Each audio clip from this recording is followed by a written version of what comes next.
സംസ്ഥാനത്ത് ഇന്നും ചൂട് കൂടുതൽ. ഉയർന്ന താപനില മുന്നറിയിപ്പ് തുടരുന്നു. സാധാരണയേക്കാൾ 2 മുതൽ 3 ഡിഗ്രി സെൽഷ്യസ് വരെ താപനില ഉയരാൻ സാധ്യത.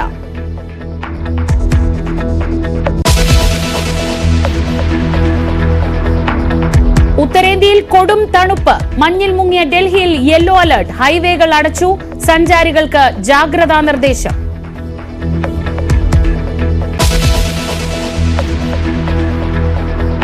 അഞ്ചാം ടെസ്റ്റിൽ ഇന്ത്യക്ക് തകർച്ചയോടെ തുടക്കം. 72 റൺസ് എടുക്കുന്നതിനിടെ 4 വിക്കറ്റുകൾ നഷ്ടം.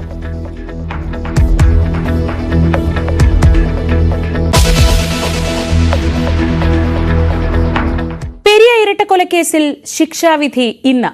CPM നേതാവും മുൻ MLA-യുമായ KV കുഞ്ഞിരാമൻ അടക്കം കുറ്റക്കാരെന്ന് കണ്ടെത്തിയ 14 പ്രതികൾക്കുള്ള ശിക്ഷ കൊച്ചി CBI കോടതി പ്രഖ്യാപിക്കും. 24 പ്രതികളിൽ 10 പേരെ കോടതി വെറുതെ വിട്ടിരുന്നു. പെരിയ മുൻ ലോക്കൽ കമ്മിറ്റി അംഗം A. പീതാംബരനാണ് കേസിലെ 1-ാം പ്രതി. വിവരങ്ങളുമായി നവമി ദിനേശും KV ബൈജുവും ചേരുന്നു. നവമി, രാഷ്ട്രീയ കേരളം ഏറെ ഉറ്റുനോക്കുന്ന ഒരു വിധിയാണ് ഇന്ന് പ്രത്യേക CBI കോടതിയിൽ നിന്ന് വരാൻ പോകുന്നത്. ഗൂഢാലോചനയും തെളിവ് നശിപ്പിക്കലും ഒക്കെ ഉൾപ്പെട്ടിട്ടുള്ളതിനാൽ ഈ കൊലക്കുറ്റം തെളിഞ്ഞിട്ടുണ്ട്. ഈ സാഹചര്യത്തിൽ എന്ത് ശിക്ഷാവിധിയാണ് ഈ 14 പേർക്ക് കോടതിയിൽ നിന്ന് പൊതുവെ പ്രതീക്ഷിക്കുന്നത്?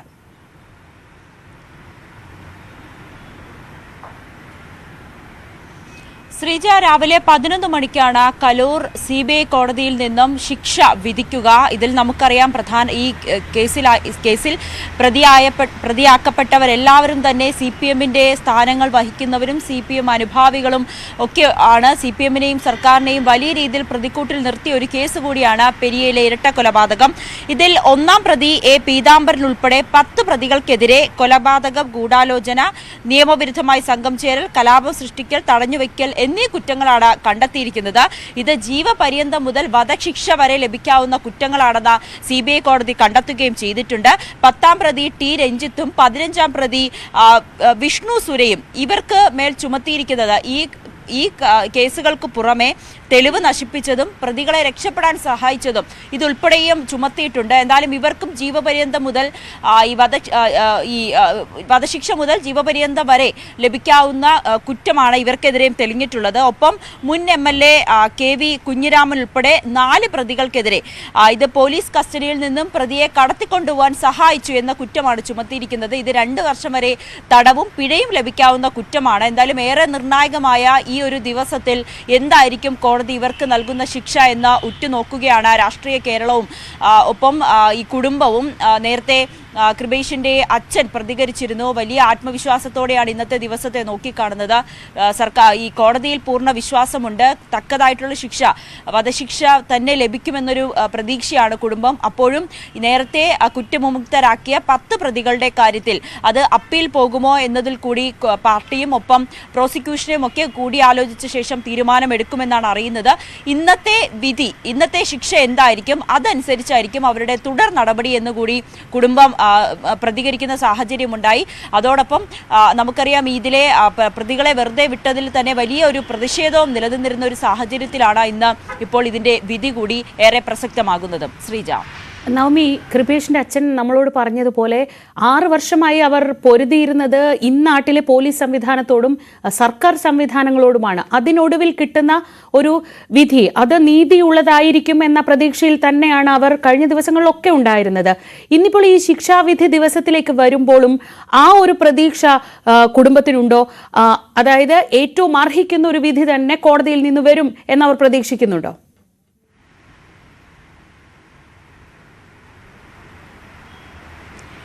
തീർച്ചയായും ശ്രീജ, കൃപേഷിന്റെ അച്ഛൻ കൃഷ്ണൻ പ്രതികരിച്ചത് ഇവരുടെ ഈ ഒരു നിയമ പോരാട്ടം, ഇത്രയും വർഷങ്ങൾ നീണ്ട ഒരു നിയമ പോരാട്ടം, അത് കേരളത്തിലെ തന്നെ പ്രധാനപ്പെട്ട ഒരു രാഷ്ട്രീയ പാർട്ടിക്കും സർക്കാരിനും എതിരായിട്ടുള്ള ഒരു നിയമ പോരാട്ടമായിരുന്നു. അതിൽ തങ്ങൾ വിജയിക്കുമെന്ന പൂർണ്ണ വിശ്വാസത്തോടു കൂടിയാണ് ആ കുടുംബം നിൽക്കുന്നത്. ഇതിൽ CBI അന്വേഷണത്തിനെതിരെ സർക്കാർ വരെ സുപ്രീം കോടതിയിൽ കോടികൾ മുടക്കി അപ്പീൽ പോകുന്ന സാഹചര്യത്തിൽ പോലും സുപ്രീം കോടതിയിൽ നിന്നും ഈ കുടുംബത്തിന് അനുകൂലമായിട്ടുള്ള നിലപാട് വന്നത് അത് ഒരു വലിയ വലിയ ഒരു സന്തോഷത്തോടെയും ആത്മവിശ്വാസത്തോടും കൂടിയായിരുന്നു ഈ കേസിന്റെ പിന്നീടുള്ള നടപടികളിലെ ഒക്കെ ഈ കുടുംബവും കണ്ടത്. ഈ വിധി 24 പ്രതികളായിരുന്നു CBI കോടതിയിൽ സമർപ്പിച്ചത്. അതിൽ 10 പേരെ കുറ്റവിമുക്തരാക്കി 14 പേരാണ് കുറ്റക്കാരാണെന്ന് കണ്ടെത്തുകയും ചെയ്തത്. ഇത് 10 പേരെ കുറ്റവിമുക്തരാക്കിയ നടപടിക്കും കുടുംബത്തിന് അതൃപ്തിയുണ്ട്. അതുകൊണ്ട് തന്നെ അപ്പീൽ നൽകാനാണ് അവർ തീരുമാനിച്ചിരിക്കുന്നത്. പക്ഷേ ഇന്നത്തെ ശിക്ഷ അത് ഏത് വിധത്തിലാകുമെന്ന് അറിഞ്ഞതിന് ശേഷമായിരിക്കും ഈ അപ്പീൽ പോകുന്ന കാര്യങ്ങളിലൊക്കെ തീരുമാനമെടുക്കുക. ഇതിൽ എന്തായാലും നല്ല ജീവപര്യന്തം അല്ലെങ്കിൽ വധശിക്ഷ തന്നെ ലഭിക്കുമെന്ന ആത്മവിശ്വാസത്തിലാണ് കുടുംബം പ്രതികരിക്കുന്നത്. അങ്ങനെ തന്നെ ആകട്ടെ, നമുക്കറിയാം ഈ ശിക്ഷ വിധി ശരിവെച്ചതിന് ശേഷം ഈ പ്രതികളോട് കോടതി ചോദിച്ചിരുന്നു അവരോട് എന്താണ് പറയാനുള്ളതെന്ന് ചോദിച്ചപ്പോൾ അവർ പ്രധാനമായും പറഞ്ഞത് തങ്ങളുടെ കുടുംബത്തിന്റെ പ്രാരാബ്ദമുണ്ട്, അല്ലെങ്കിൽ പഠിക്കണം, പട്ടാളക്കാരനാകണം എന്നൊക്കെ പല രീതിയിലുമൊക്കെ പ്രതികൾ നടത്തിയിരുന്നു. പക്ഷേ ഈ കൃപേഷിന്റെയും ശരത്ലാലിന്റെയും സ്വപ്നങ്ങൾ, അല്ലെങ്കിൽ അവരുടെ ജീവിതം, അവരുടെ കുടുംബങ്ങളുടെ ഒരു വലിയൊരു സ്വപ്നവും എല്ലാമാണ് ഇവരെല്ലാവരും കൂടി തകർത്തത്. അതുകൊണ്ട് യാതൊരു ദാക്ഷിണ്യവുമില്ലാതെ കൃത്യമായിട്ടുള്ള ശിക്ഷ, സമൂഹം ആഗ്രഹിക്കുന്ന ഒരു ശിക്ഷ തന്നെ ഈ പ്രതികൾക്ക് ലഭിക്കുമെന്ന വിശ്വാസത്തിലാണ് കേരളവും ഒപ്പം ഈ കുടുംബവും. ശരി, നവമിയാണ് വിവരങ്ങൾ നൽകിയത്. ഇന്ന് ഈ ദിവസത്തെ ഏറ്റവും പ്രധാനപ്പെട്ട വാർത്ത വരാൻ പോകുന്നത് കൊച്ചിയിൽ നിന്നാണ്. നവമി, അല്പസമയത്തിനകം തന്നെ, ഇനി അധികം സമയമില്ല, 2 മണിക്കൂറിൽ താഴെ മാത്രം സമയമേ ഉള്ളൂ കേരളം ഉറ്റുനോക്കുന്ന ആ വിധിയിലേക്ക്. KV ബൈജു കൂടി ചേരുന്നുണ്ട്. ബൈജു, നാട്ടിലെ ഏറ്റവും ജനപ്രിയരായ, അല്ലെങ്കിൽ എല്ലാ കാര്യത്തിനും ഉണ്ടായിരുന്ന 2 ചെറുപ്പക്കാരെ ഒറ്റ രാത്രി വെട്ടിക്കൊന്ന ഒരു സംഭവം ആ നാടിനെ മുഴുവൻ നടുക്കിയതാണ്. 6 വർഷങ്ങൾക്ക് ശേഷം ആ കേസിൽ വിധി വരുമ്പോൾ ഒരു സൈഡിൽ നിൽക്കുന്നതെല്ലാം പാർട്ടി പ്രവർത്തകരാണ്, CPM-ഉമായി ബന്ധപ്പെട്ടവരും നേതാക്കളുമാണ്. എങ്ങനെയാണ് പെരിയ ഈ ഒരു വിധി ദിവസത്തെ നോക്കുന്നത്?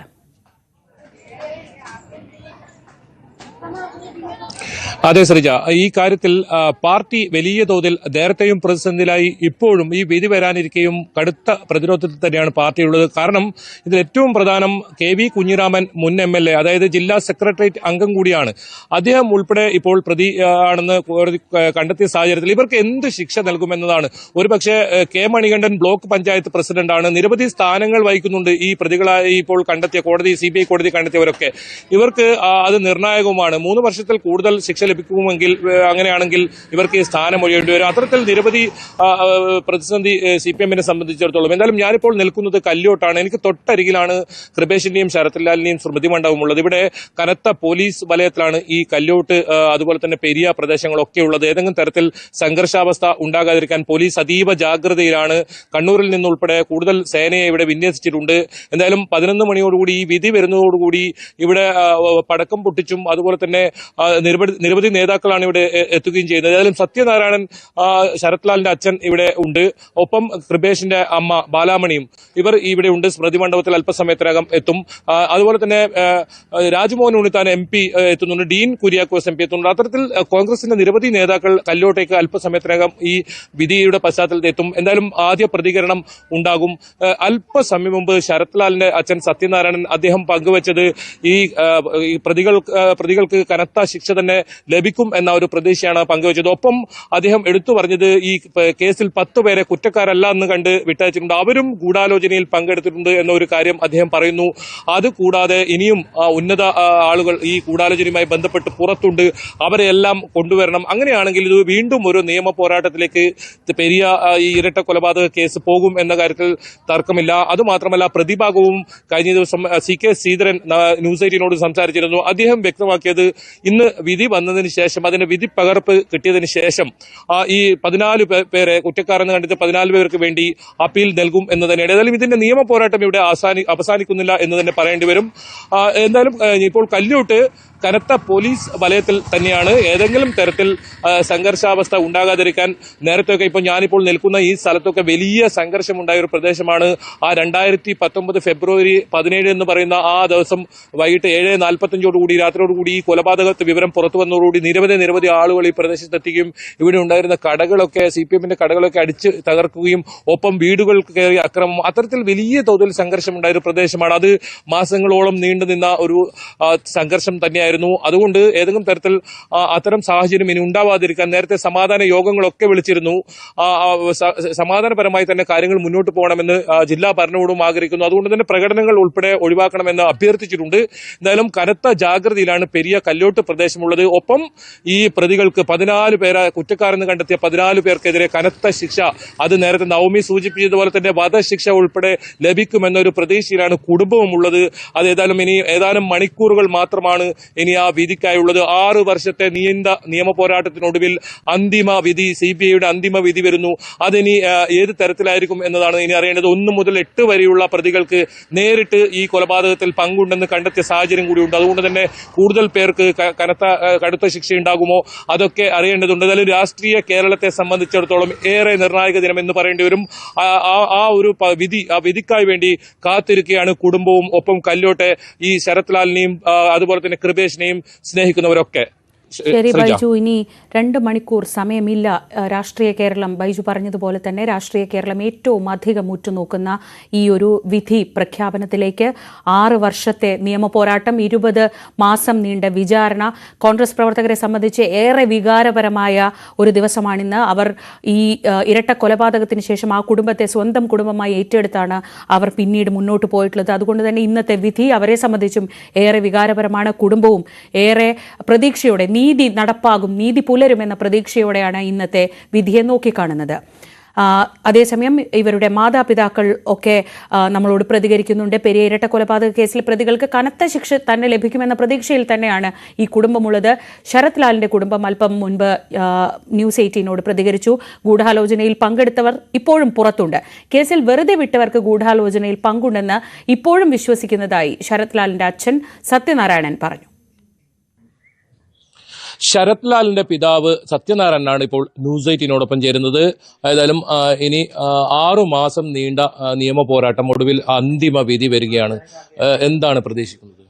അന്തിമ വിധിയിൽ എല്ലാ പ്രതികളും ഇപ്പോൾ കുറ്റക്കാരായി കോടതി കണ്ടെത്തിയ എല്ലാ പ്രതികൾക്കും അതിൻ്റെ തക്കതായ ശിക്ഷ, അതായത് കടുത്ത ശിക്ഷ തന്നെ ലഭിക്കുന്നുള്ള ഒരു വിശ്വാസത്തിലാണ് നമ്മൾ ഇതുവരെയും നിൽക്കുന്നത്. അത് ഉണ്ടാവുന്നില്ല, നമുക്ക് അത്ര ഉറച്ച വിശ്വാസമുണ്ട്. കാരണം ഈ കേസ് ഈ 14 പേർക്കെതിരെയെങ്കിലും ഈ കൊലക്കുറ്റം തെളിയിക്കുക എന്ന് വെച്ചാൽ ചെറിയ കാര്യമല്ല. സർക്കാരിനോട് മല്ലടിച്ചിട്ട് അവർക്കെതിരെ നീങ്ങിയും കൊണ്ടാണ് നമ്മൾ ഈ കേസ് കൊണ്ടുപോയത്. അത് ചെറിയ പ്രയത്നങ്ങളൊന്നുമല്ല. എല്ലാ കടമ്പകളെയും മറികടന്നുകൊണ്ട് ഈ കോടതിയിൽ ഈ കേസ് എത്തിച്ചിട്ട് ഇത്രയും കുറ്റക്കാരെ കണ്ടെത്താൻ പറ്റിയിട്ടുണ്ടെങ്കിൽ അത് വലിയ സമൂഹത്തിൻ്റെ തന്നെ ഒരു വിജയമായിട്ടാണ് ഞാൻ കാണുന്നത്. നല്ലവരായ മനുഷ്യരെയും അത് ഇത് ആഗ്രഹിക്കുന്ന മനുഷ്യർക്കും ഒക്കെ ഒരു വിജയമായിട്ടാണ് കാണുന്നത്. കാരണം ഇത് ഒരുപാട് അനുഭവിച്ച മനുഷ്യർ ഈ നാട്ടിലുണ്ട്. ഇതൊക്കെ ആർക്ക് ശിക്ഷ കിട്ടുന്നില്ല. ക്രിമിനലുകൾ വിലസി നടക്കുകയാണ്. അപ്പോൾ അവരെ കൊണ്ട് തന്നെ നടത്തുന്ന ഈ ഭരണത്തിന് ഒരു തക്കതായ ഒരു താക്കീതാവട്ടെ. അത് ജനങ്ങൾക്കൊരു ആശ്വാസമാകട്ടെ. സ്വസ്ഥമായി ഈ കേരളത്തിൽ ജീവിക്കാനുള്ള ഒരു അവസരം ഉണ്ടാകട്ടെ. ഈ ശിക്ഷ കൊണ്ട് തന്നെ ഇതുപോലുള്ള KV കുഞ്ഞിരാമനെ പോലുള്ള ഉന്നതരായ പാർട്ടിയിൽ ഉന്നത സ്ഥാനം വഹിക്കുന്നവരൊക്കെ ഇതിന് ഗൂഢാലോചന നടത്തി ഒരുപാട് കൊലപാതകം ചെയ്തിട്ടുണ്ടെങ്കിൽ പിടിക്കപ്പെടാതിരിക്കാൻ വേണ്ടി ഇവർ ശ്രമിക്കും. കള്ളങ്ങൾ പറഞ്ഞുകൊണ്ടേയിരിക്കും. അതിന് തക്ക മറുപടി ആയിരിക്കട്ടെ. 14 പേരെയാണ് ഇപ്പോൾ കുറ്റക്കാരാണെന്ന് കണ്ടെത്തിയിരിക്കുന്നത്. 10 പേരെ വെറുതെ വിട്ടിരിക്കുന്നു. അവരും ഈ കൊലപാതകത്തിൽ അല്ലെങ്കിൽ ഗൂഢാലോചനയിൽ ഉൾപ്പെട്ടിട്ടുണ്ട് എന്ന് തന്നെയാണ് കുടുംബം ഇപ്പോഴും ഉണ്ട്. അവര് കൃത്യമായി നമുക്ക് അറിയുന്ന ആൾക്കാരാണ്. നമ്മുടെ നാട്ടിൽ നമ്മൾ ഒന്നിച്ച് കളിക്കുന്ന ആൾക്കാരാണ്. അത് കൃത്യമായി അവരെ കൂടെ ഉണ്ട് എന്ന് അറിയാം. അതിന് തക്കതായ തെളിവും കൊടുത്തു. എവിടെ പാളിച്ച പറ്റിയെന്ന് നമുക്ക് മനസ്സിലാകുന്നില്ല. അവർ രക്ഷപ്പെട്ടു എന്ന് പറയുമ്പോൾ തന്നെ കഠിനമായ വേദനയാണ് നമുക്കുണ്ടായത്. കാരണം ഇവിടെ ഈ നാട്ടിൽ ഇവരൊക്കെ വിലസിയാണ് നമുക്കിടെ ജീവിക്കാൻ പറ്റില്ല. ഇവരെ അന്തചിത്രം ഉണ്ടാക്കും, നാട്ടിലെ സ്വസ്ഥത കൊടുക്കൂല. അപ്പോൾ അതുകൊണ്ട് നമ്മൾക്ക് അവരെയൊക്കെ എന്ത് പറഞ്ഞാലും തെറ്റ് ചെയ്തിട്ടുണ്ടെങ്കിൽ അവർ തക്ക ശിക്ഷ കിട്ടത്തക്ക വിധത്തിലുള്ള പ്രവർത്തനം, അത് ഇനി അപ്പീലുമായിട്ട് പോകണമെന്നുണ്ടെങ്കിൽ നമ്മൾക്ക് ഇത് വിധിക്ക് ശേഷം പകർപ്പെടുത്തതിന് ശേഷം കൃത്യമായ അതിൻ്റെ നിയമവശങ്ങൾ നോക്കി നമ്മൾ പ്രസ്ഥാനമായും കൂട്ടം ആലോചിച്ചിട്ട് ഇവർക്ക് 10 പേർക്കും കടുത്ത ശിക്ഷ കിട്ടത്തക്ക രീതിയിലുള്ള പ്രവർത്തനം നമ്മുടെ ഭാഗത്തുനിന്നുണ്ടാവും. CK ശ്രീധരനായിരുന്നു ഈ കേസിൽ തുടക്കത്തിൽ നിങ്ങളോടൊപ്പം ഉണ്ടായത്.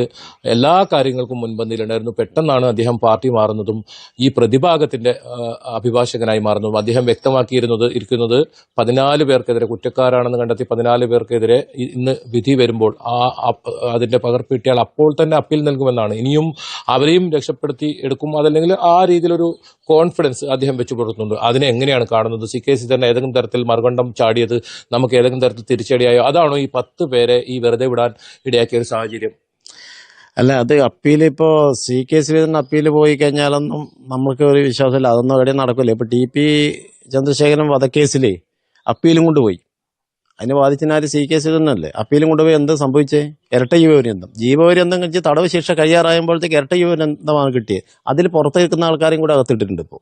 അപ്പോൾ അതുപോലെ പ്രവർത്തനം നടത്തിക്കോട്ടെ, അതൊന്നും വലിയ സമൂഹത്തിൽ പറയാവുന്നില്ല. പക്ഷേ ജഡ്ജി ഒരു വിധി കുറ്റക്കാരെ കണ്ടെത്തി തെളിവ് സഹിതം സംശയാതീതമായി തെളിയിക്കപ്പെട്ടാൽ ആ കേസ് ഹൈക്കോടതിയിൽ സുപ്രീം കോടതി പോയി കഴിഞ്ഞാൽ നമുക്കതിൽ വിഷയമില്ല. നമ്മൾക്കത് അതിന് ഇളവുണ്ടെങ്കിൽ നമ്മൾക്ക് പോയി കഴിഞ്ഞാൽ അതിന് കടുത്ത ശിക്ഷ കൊടുക്കുന്ന വിധത്തിൽ നമുക്ക് പ്രവർത്തനം നടത്താനുള്ള അവസരം നമുക്കുണ്ട്. അത് ഏത് വിധത്തിൽ എങ്ങനെയാണ് ശിക്ഷാവിധി വരുന്നത് അതിനനുസരിച്ച് നമ്മൾ മുമ്പോട്ട് പോകും. ഇനി ഈ CK ശ്രീധരൻ എന്ത് പറഞ്ഞാലും നമ്മൾക്ക് പിതാമരനെ പോലെയോ അല്ലെങ്കിൽ ഇതിനെ എതിരെ നിൽക്കുന്ന KV കുഞ്ഞിരാമനെ കണക്കെയോ ഇല്ല ആൾക്കാരായിട്ട് അദ്ദേഹത്തെ കാണുന്നില്ല ഇപ്പോൾ. കാരണം നമുക്ക് എതിരെ നിൽക്കുന്ന ആൾക്കാരല്ലേ, ഒരു ഇത്രയും നീചമായ ഒരു പ്രവൃത്തി നടത്തിയിട്ട് അവരെ കൂടെ നിൽക്കാന്ന് വെച്ചാൽ ആലോചിക്കും. ഒരു വക്കീൽ, ഒരു അഡ്വക്കേറ്റ് അല്ലേ അയാൾ തൊഴിലിന്റെ ഭാഗം പറയും. വിധി ഏതായാലും മണിക്കൂറുകൾക്ക് വരും. തക്കതായ ശിക്ഷ ലഭിക്കും എന്നൊരു പ്രതീക്ഷയിൽ തന്നെയാണ് ഇപ്പോൾ. തക്കതായ ശിക്ഷ ലഭിക്കും. ആ തക്കതായ ശിക്ഷ തന്നെ ഈ CK ശ്രീധരന് അടക്കാൻ പറ്റുന്ന ഇയാളെ ഈ ജീവിതത്തിൽ കെട്ടിപ്പൊക്കിയ ഇതുണ്ട് കള്ളത്തരങ്ങൾ, അതൊക്കെ പൊളിഞ്ഞു വന്ന സമയമായിരിക്കും ഈ വിധി.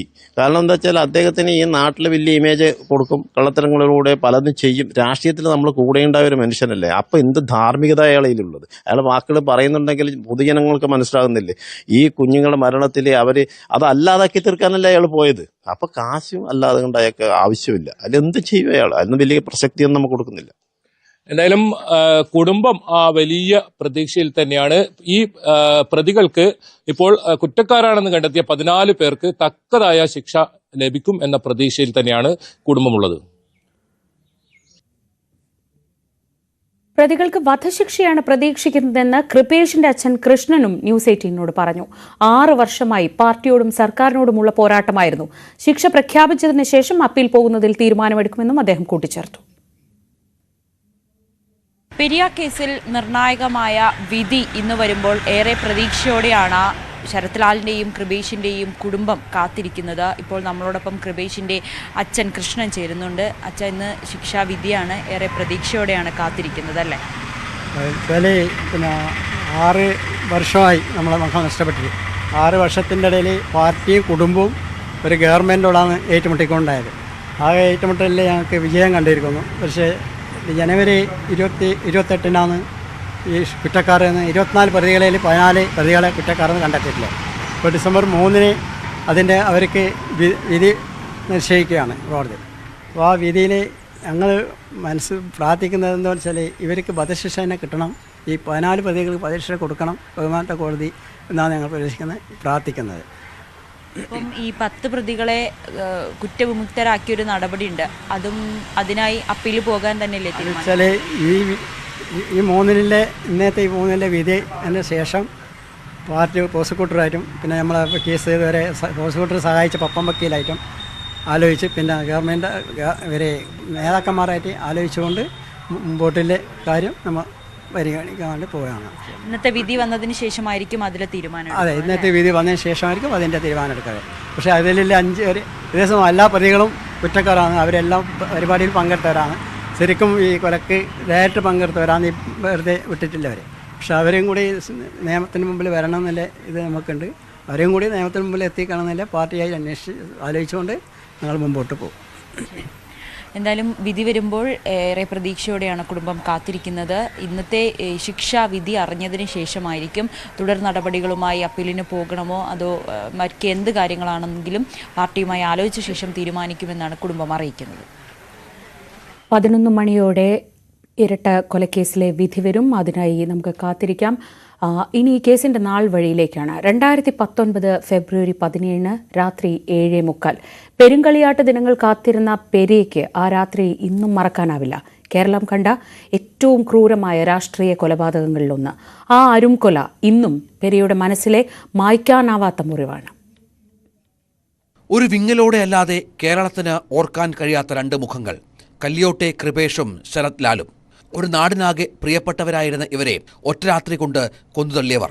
5 വർഷത്തിനിപ്പുറമാണ് ഇവർക്ക് ശിക്ഷാവിധി. 2019 ഫെബ്രുവരി 17 പെരിങ്കുളിയാട്ടത്തിന്റെ സ്വാഗത സംഘ രൂപീകരണ യോഗത്തിന് ശേഷം ശരത് ലാലും കൃപേഷും പുറപ്പെടുന്നു. കല്യോട് സ്കൂൾ എച്ചിലടക്കം റോഡിൽ ഇവരുടെ മുന്നിലേക്ക് 8-അംഗ സംഘം ചാടി വീണു.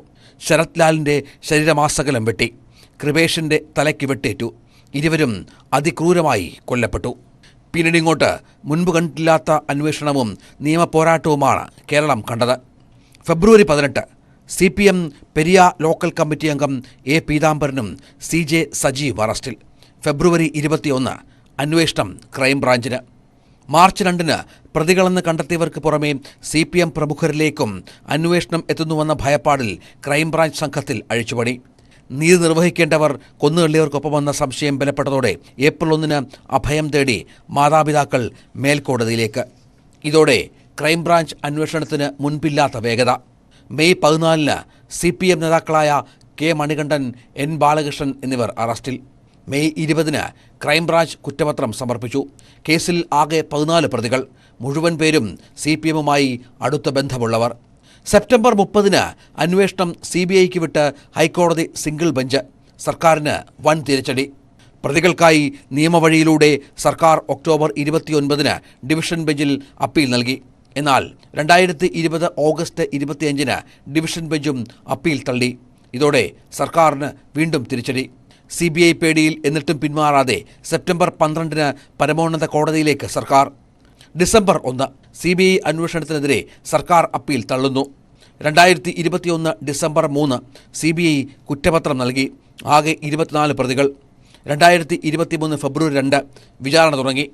2024 ഡിസംബർ 28 14 പ്രതികൾ കുറ്റക്കാരെന്ന് കോടതി. ആദ്യം പ്രതികളെ കസ്റ്റഡിയിൽ നിന്ന് ബലം പ്രയോഗിച്ച് പിടിച്ചിറക്കൊണ്ടുപോയ പാർട്ടി നേതാക്കൾ പലരെയും പ്രതിപട്ടികയിൽ നിന്ന് ഒഴിവാക്കി. ഫോറൻസിക് പരിശോധനകൾ അട്ടിമറിക്കാൻ ശ്രമിച്ചു. CBI അന്വേഷണം ഒഴിവാക്കാൻ 1,14 ലക്ഷം പൊതുപണം ചിലവാക്കി. ഒപ്പം നിൽക്കേണ്ട സർക്കാർ എതിർപക്ഷം ചേർന്നപ്പോഴും തളരാതെ നിന്ന് പോരാടി ഈ കുടുംബങ്ങൾ. ഇവർ തരണം ചെയ്തത് മക്കൾ നഷ്ടമായ വേദനയ്ക്കൊപ്പം ഒളിഞ്ഞും തെളിഞ്ഞുമില്ലാത്ത സമാനതകളില്ലാത്ത പ്രഹരങ്ങൾ. ഒരു ശിക്ഷയും ഇതിന് പരിഹാരമാകില്ല. News desk, News 18.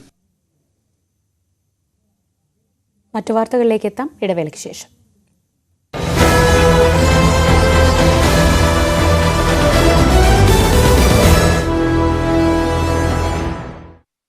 ഒരുപാട് നേതാക്കൾ ഇന്ന് എത്തുമെന്നാണ് അറിയിച്ചിട്ടുള്ളത്. ഏതായാലും രാജ്മോഹൻ ഉണ്ണിത്താൻ MP രാവിലെ മുതൽ തന്നെ അവിടെ ഉണ്ടാവും. ഇതിൽ ഈ കൊല്ലപ്പെട്ട കൃപേഷിന്റെ അച്ഛൻ കൃഷ്ണനും ശരത് ലാലിന്റെ അമ്മയും സഹോദരിയും അമൃതയും ഇവർ കൊച്ചിയിലേക്ക് പോയിട്ടുണ്ട്. ഈ ശരത് ലാലിന്റെ അച്ഛൻ സത്യനാരായണൻ ഇന്ന് സ്മൃതി മണ്ഡപത്തിൽ തന്നെ ഉണ്ടാകും.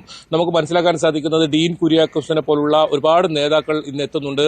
അത് അല്പസമയം കഴിഞ്ഞാൽ അറിയാം. എന്തായാലും നവമി സൂചിപ്പിച്ചതാണ് ഏറ്റവും പ്രധാനം. ഇവർക്ക് എന്ത് ശിക്ഷ ലഭിക്കുന്നു എന്നതാണ് ഇതിൽ ഏറ്റവും പ്രധാനം.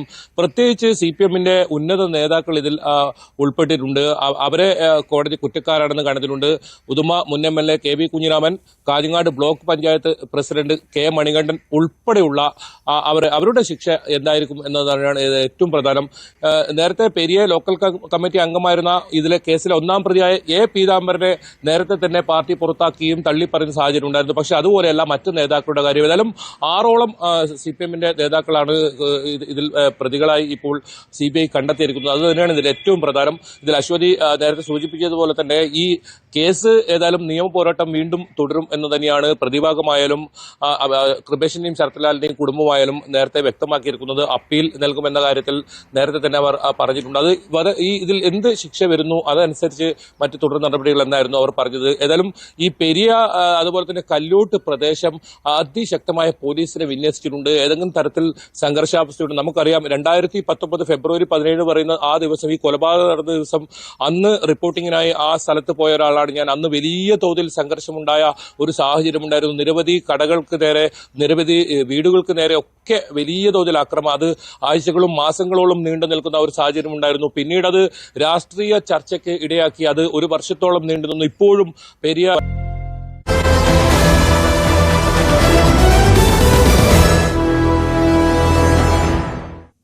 ചില ക്ഷേത്രങ്ങളിൽ ഷർട്ട് ധരിച്ചു കയറുന്നതിനെ ചൊല്ലിയുള്ള തർക്കം ശിവഗിരി മഠവും NSSും തമ്മിലാണെങ്കിലും ഇതിൽ വെട്ടിലാവുന്നത് കോൺഗ്രസും BJPയുമാണ്. ഷർട്ട് വിവാദത്തിൽ ഏതു പക്ഷം നിന്നാലും ഉണ്ടാവാൻ സാധ്യതയുള്ള അപകടം തിരിച്ചറിഞ്ഞ് തന്ത്രപരമായ മൗനത്തിലാണ് ഇരു പാർട്ടികളും. ഇതിൽ പക്ഷേ നേട്ടമുണ്ടാവുക CPM-നാവും. ഷർട്ട് വിവാദത്തിൽ ശിവഗിരി മഠത്തിനൊപ്പമോ NSSനൊപ്പമോ ഏതു പക്ഷം നിന്നാലും മറുഭാഗത്തു നിന്ന് തിരിച്ചടിയുണ്ടാകും. വിഷയത്തിൽ ശരിക്കും പെട്ടുനിൽക്കുകയാണ് കോൺഗ്രസും BJPയും. ശിവഗിരി മഠത്തിനൊപ്പമെന്ന് മുഖ്യമന്ത്രി തന്നെ നിലപാട് പ്രഖ്യാപിച്ചതോടെ ഇതിൽ നേട്ടം കാണുന്ന പാർട്ടി CPM-ആണ്. മുഖ്യമന്ത്രിക്കൊപ്പം ശിവഗിരി മഠത്തിനെതിരെ കൂടി NSS general secretary Sukumaran Nair പറഞ്ഞതും CPM-ന് ഗുണമായി. ഈഴവ വോട്ടടിത്തറ തിരിച്ചുപിടിക്കാനുള്ള CPM ശ്രമങ്ങളെ സഹായിക്കുന്നതാണ് വീണുകിട്ടിയതെങ്കിലും ഈ തർക്കം. വെള്ളാപ്പള്ളി നടേശനെയും SNDPയെയും എതിർക്കും പോലെയല്ല ശിവഗിരി മഠത്തെ എതിർക്കുന്നത്. അത് ഈഴവ വോട്ട് ബാങ്കിൽ വൈകാരിക എതിർപ്പുണ്ടാക്കും. കോൺഗ്രസിനേക്കാൾ ഈഴവ വോട്ട് ബാങ്കിൽ കടന്നുകയറ്റത്തിന് ശ്രമിക്കുന്ന BJPയാണ് ശരിക്കും വെട്ടിലാകുന്നത്. ഷർട്ടൂരണമെന്ന വ്യവസ്ഥ മാറ്റണമെന്ന് പറഞ്ഞത് പിണറായി വിജയനായിരുന്നെങ്കിൽ അതിനെ എതിർത്ത് ആചാര സംരക്ഷണപക്ഷം പിടിക്കാമായിരുന്നു. ഇപ്പോൾ ഈ അഭിപ്രായം പറഞ്ഞത് ശിവഗിരി മഠം പ്രസിഡന്റ് സ്വാമി സച്ചിദാനന്ദയാണ്. പിണറായി വിജയൻ അതിനോട് യോജിച്ചു എന്നേയുള്ളൂ. NSS general secretary G. Sukumaran നായരുടെ പ്രതികരണം വന്നില്ലായിരുന്നെങ്കിൽ ഈ വിഷയം ഇത്രത്തോളം ചർച്ചയാകുമായിരുന്നില്ല. ശിവഗിരി മഠം NSS തർക്കമായി മാറില്ലായിരുന്നു. ശിവഗിരി മഠത്തിന്റെ അഭിപ്രായത്തിനെതിരെ പ്രകോപനപരമായിട്ടായിരുന്നു G. സുകുമാരൻ നായരുടെ പ്രതികരണം. കാലാകാലങ്ങളിലായി നിന്നു പോകുന്ന ആചാരക്രമങ്ങളെപ്പറ്റി അത് മാറ്റിമറിക്കണമെന്നാണ് ഇവർ പറയുന്നത്. ആരാ ഇത് പറയാൻ? പതിവ് ശൈലി വിട്ട കടുത്ത പ്രതികരണവുമായി ശിവഗിരി മഠവും രംഗത്ത് വന്നു. ശ്രീനാരായണ ഗുരുവിന്റെ അനുയായി എന്ന നിലയിൽ എനിക്ക് പറയുവാനുള്ള ധാർമ്മികമായ ചുമതലയുണ്ട്, കടമയുണ്ട്, കടപ്പാട്. സുകുമാരൻ നായരെ പോലെയുള്ള കുറെ ആളുകള് ഇപ്പോഴിത് അംഗീകരിക്കുന്നില്ല. അവര് 100 വർഷം പുറകോട്ടാണ്. അതുകൊണ്ട് ഈ കാര്യങ്ങളിൽ സുകുമാരൻ നായരെക്കാൾ കൂടുതൽ അഭിപ്രായ പ്രകടനം നടത്താനുള്ള ധാർമ്മികമായ ചുമതല എനിക്കുണ്ട് എന്ന് സുകുമാരൻ നായർ ധരിച്ചാൽ കൊള്ളാം. ഈ തർക്കത്തിൽ അഭിപ്രായം പറയാതെ തന്ത്രപരമായി മൗനം പാലിച്ച് മുന്നോട്ടു പോകാനാകുമോ എന്ന ചോദ്യത്തിനു മുന്നിലാണ് ഇരു പാർട്ടികളും. Kiran Babu, political desk, news 18. ക്ഷേത്രങ്ങളിലെ ഷർട്ട് വിവാദത്തിൽ സുകുമാരൻ നായരെ പിന്തുണച്ചും ശിവഗിരി മഠത്തിന്റെ അഭിപ്രായം തള്ളിയും രമേശ് ചെന്നിത്തല. കേരളത്തിലെ ഓരോ ക്ഷേത്രത്തിനും ഓരോ രീതിയുണ്ട്, അത് കണക്കിലെടുത്തുള്ള തീരുമാനങ്ങളാണ് വേണ്ടതെന്നും ചെന്നിത്തല പറഞ്ഞു. ക്ഷേത്രത്തിൽ കയറാൻ ഉടുപ്പൂരുന്നതുമായി ബന്ധപ്പെട്ട് ശിവഗിരി മഠവും NSSും തമ്മിലുള്ള തർക്കത്തിൽ ഇതാദ്യമായാണ് ഒരു കോൺഗ്രസ് നേതാവ് പ്രതികരിക്കുന്നത്.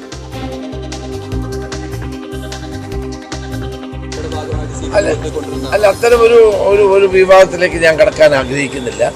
കാരണം ഇത് ഓരോ ക്ഷേത്രത്തിനും ഓരോ രീതിയിലുള്ള സമ്പ്രദായങ്ങളാണ് കേരളത്തിലുള്ളത്. ശബരിമലയിൽ എല്ലാവർക്കും കയറാം, ഷർട്ടും മുണ്ടും ഇടാം. അതേസമയം ഗുരുവായൂർ അങ്ങനെ പറ്റില്ല, പത്മനാഭസ്വാമി ക്ഷേത്രത്തിൽ പറ്റില്ല. അത് തീരുമാനിക്കേണ്ടത് അതുമായി ബന്ധപ്പെട്ട തന്ത്രിമാരും മറ്റുള്ളവരും ചേർന്നാണ് തീരുമാനിക്കേണ്ടത്. അപ്പം ഓരോ ക്ഷേത്രത്തിനും ഓരോ രീതിയാണ് കേരളത്തിലുള്ളത്. അപ്പം അത് കണക്കിലെടുത്തുകൊണ്ട് വേണം തീരുമാനമെടുക്കാൻ. അപ്പം അത് ദേവസ്വം ബോർഡും മറ്റു ബന്ധപ്പെട്ട തന്ത്രിയും മറ്റെല്ലാവരുമായി ആലോചിച്ചെടുക്കേണ്ട ഒരു തീരുമാനമാണെന്നാണ് എൻ്റെ അഭിപ്രായം. കിരൺ ബാബു, പൊളിറ്റിക്കൽ ഡെസ്കിൽ നിന്ന്. കിരൺ, അല്പം മുൻപ് കിരണിന്റെ തന്നെ വാർത്തയിൽ വിശകലനത്തിൽ നമ്മൾ പറഞ്ഞതുപോലെ ഇതിലൊരു തന്ത്രപരമായ മൗനം തുടരുകയായിരുന്നു കോൺഗ്രസും BJPയും. കാരണം ഇരുവശത്തും തൊട്ടാൽ പൊള്ളുന്ന തരം രാഷ്ട്രീയമാണ് ഉള്ളത്. പക്ഷേ ചെന്നിത്തലയെ സംബന്ധിച്ച് ഇന്നലെ NSS ആസ്ഥാനത്തെത്തിയ ചെന്നിത്തലയെ നമ്മൾ കണ്ടതാണ്, അദ്ദേഹത്തിന്റെ വാക്കുകൾ കേട്ടതാണ്. NSSനോടൊപ്പം അല്ലാതെ ചെന്നിത്തലയ്ക്ക് ഒരു നിലനിൽപ്പില്ല. പക്ഷേ കോൺഗ്രസിനെ സംബന്ധിച്ച് എത്ര നാൾ ചെന്നിത്തലയെ ഒഴിച്ചു നിർത്തി കോൺഗ്രസിന് ഈ വിഷയത്തിൽ മൗനം തുടരാൻ കഴിയും? കഴിഞ്ഞ ലോക്സഭാ തെരഞ്ഞെടുപ്പിൽ നമ്മൾ കണ്ടതാണ് ഈഴവ വോട്ട് ബാങ്കിൽ ഉണ്ടാവുന്ന സ്പ്ലിറ്റ്. കിരണിന്റെ തന്നെ ഭാഷയിൽ വീണ് കിട്ടിയ ഈ വിവാദം എങ്ങനെയൊക്കെയാവും കേരള രാഷ്ട്രീയത്തിൽ പ്രതിഫലിക്കുക? ശ്രീജ, ഏറ്റവും പ്രധാനം കോൺഗ്രസിനെ സംബന്ധിച്ച് ഇത് ഒരു വലിയ കുരുക്ക് തന്നെയാണ്. കോൺഗ്രസിനെ ഏത് പക്ഷം പിടിക്കണം എന്നതിൽ വലിയ പ്രശ്നമുണ്ട്. രമേശ് ചെന്നിത്തലയെ സംബന്ധിച്ച് ഇന്നലെ മറ്റു പ്രധാനപ്പെട്ട കോൺഗ്രസ് നേതാക്കളെയൊക്കെ ഒഴിവാക്കി മുൻ പ്രതിപക്ഷ നേതാവായ രമേശ് ചെന്നിത്തലയെ NSS ആസ്ഥാനത്ത് സമ്മേളനം ഉദ്ഘാടനം ചെയ്യാൻ വേണ്ടി ക്ഷണിക്കുന്നു. NSSുമായിട്ടുള്ള തർക്കങ്ങളൊക്കെ പരിഹരിക്കുന്നു.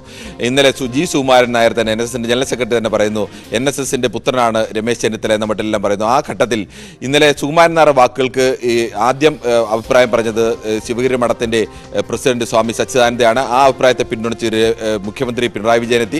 അതിനെതിരായിട്ടാണ് NSS ജനറൽ സെക്രട്ടറിയുടെ അഭിപ്രായം വന്നത്. അതിനുശേഷം വീണ്ടും അല്പം പ്രകോപനപരമായി പറഞ്ഞ ഒരു അഭിപ്രായത്തിൽ അയാൾ ആരാണ് എന്ന മട്ടിലായിരുന്നു G. സുകുമാരൻ നായരുടെ അഭിപ്രായം. ഇതിന് അതേ നാണയത്തിൽ തന്നെ തിരിച്ചടി ശിവഗിരി മഠത്തിന്റെ ഭാഗത്തു നിന്നും സച്ചിദാനന്ദന്റെ ഭാഗത്തു നിന്നും ഉണ്ടായി. അത് ഓരോരുത്തരുടെ സംസ്കാരമാണ് ആ രീതിയിൽ പ്രതികരിക്കുന്നത്. ഇത് സംസ്ഥാനത്തെ 100 വർഷം പിന്നോട്ട് കൊണ്ടുപോകുന്നതാണ്. മന്നത്ത് പത്മനാഭന്റെ അഭിപ്രായം അതായിരുന്നില്ല. അദ്ദേഹം ഇത്തരം പുരോഗമനപരമായ നിലപാട് സ്വീകരിച്ച ആളാണ്. ഇത്തരം ആളുകൾക്കെതിരെ അടക്കം അദ്ദേഹം പറഞ്ഞിട്ടുണ്ട്. അവരുടെ പാതയാണോ പിന്തുടരുന്നത്, ഹിന്ദുക്കൾ തന്നെ അത്തരം പുരോഗമനത്തിന് എതിര് നിൽക്കുന്ന ആളുകളുടെ പാതയാണോ ചിലർ പിന്തുടരുന്നതെന്ന് സംശയമുണ്ട് എന്ന് അടക്കം പറഞ്ഞിരുന്നു. അത്തരം ഒരു തർക്കത്തിൽ ജി സുകുമാരൻ നായരെ പിന്തുണച്ചേ മതിയാവൂ രമേശ് ചെന്നിത്തലയ്ക്ക്. അതുകൊണ്ട് തന്നെയാണ് രമേശ് ചെന്നിത്തല അപ്പോഴും അഭിപ്രായം പറയുമ്പോൾ ഈ രണ്ട് വിഷയത്തിൽ ശിവഗിരി മഠത്തെക്കുറിച്ചോ അല്ലെങ്കിൽ NSSനെ കുറിച്ചോ അഭിപ്രായം പറയാതെ ഷർട്ടിനെ കുറിച്ച് ഒഴുക്കൻ മട്ടിൽ ഒരു അഭിപ്രായം പറഞ്ഞ് മാറുകയാണ് രമേശ് ചെന്നിത്തല. വരും ദിവസങ്ങളിൽ കോൺഗ്രസ് നേരിടാൻ പോകുന്ന പ്രധാനപ്പെട്ട വെല്ലുവിളിയും ഇതുതന്നെയാവും. ഒരു ഭാഗത്ത് നിന്ന് ശിവഗിരി മഠത്തിന്റെ അഭിപ്രായം വരുന്നു, ഷർട്ട് ഊരിക്കൊണ്ട് ക്ഷേത്രത്തിൽ കയറണം എന്നുള്ള ആചാരം അനാചാരമാണ്, ഇത് തിരുത്തണം എന്നുള്ള അഭിപ്രായം. മറുഭാഗത്ത് ഇത് തിരുത്താൻ കഴിയില്ല എന്ന് NSSന്റെ അഭിപ്രായം. ഇതിൽ NSSനൊപ്പമാണോ ശിവഗിരി മഠത്തിനൊപ്പമാണോ കോൺഗ്രസ് നിൽക്കേണ്ടത് എന്നുള്ളത് വലിയ വിഷയം കോൺഗ്രസിന് മുന്നിലുണ്ട്. സമാനമായ വിഷയം നേരിടുന്ന മറ്റൊരു പാർട്ടി BJP ആണ്. BJPയെ സംബന്ധിച്ച് കേരളത്തിൽ CPMനെ ഒരു കാലത്ത് എല്ലാ കാലത്തും CPMന്റെ വലിയ ശക്തി കേന്ദ്രമായിരുന്ന ഈഴവ വോട്ട് ബാങ്കിലേക്കാണ് ഏറ്റവും കൂടുതൽ കടന്നുകയറ്റം BJPക്ക് കഴിയുന്നതും അതിന് ശ്രമിക്കുന്നതുമെല്ലാം. BDJS രൂപപ്പെടുത്തിയ കാലം മുതൽ തന്നെ അത്തരം ഒരു ലക്ഷ്യം വെച്ചുകൊണ്ട് തന്നെയാണ് BJP മുന്നേറുന്നത്. ഈഴവ വോട്ട് ബാങ്ക് ഏറ്റവും പ്രധാനമായ ആലപ്പുഴയായാലും അല്ലെങ്കിൽ ആറ്റിങ്ങിലായാലും BJP വലിയ മുന്നേറ്റം ഉണ്ടാക്കിയ രണ്ട് ലോക്സഭാ കോൺസ്റ്റിറ്റ്യുവൻസികൾ കൂടിയാണ്. അത്തരമൊരു നീക്കം നടന്ന ഘട്ടത്തിൽ NSSും ശിവഗിരി മഠവും രണ്ട് പക്ഷത്തായി നിന്നൊരു തർക്കം വരുമ്പോൾ അതിൽ ഏത് പക്ഷം നിൽക്കും എന്നുള്ളൊരു വെല്ലുവിളിയുണ്ട്. സ്വാഭാവികമാണ് അത്തരമൊരു വെല്ലുവിളിയിൽ ഏത് പക്ഷം നിന്നാലും മറുഭാഗത്തിൻ്റെ എതിർപ്പ് ഉയരാൻ സാധ്യതയുണ്ട്. ഈ രണ്ട് ഭാഗത്തെയും പിണക്കാൻ കഴിയില്ല.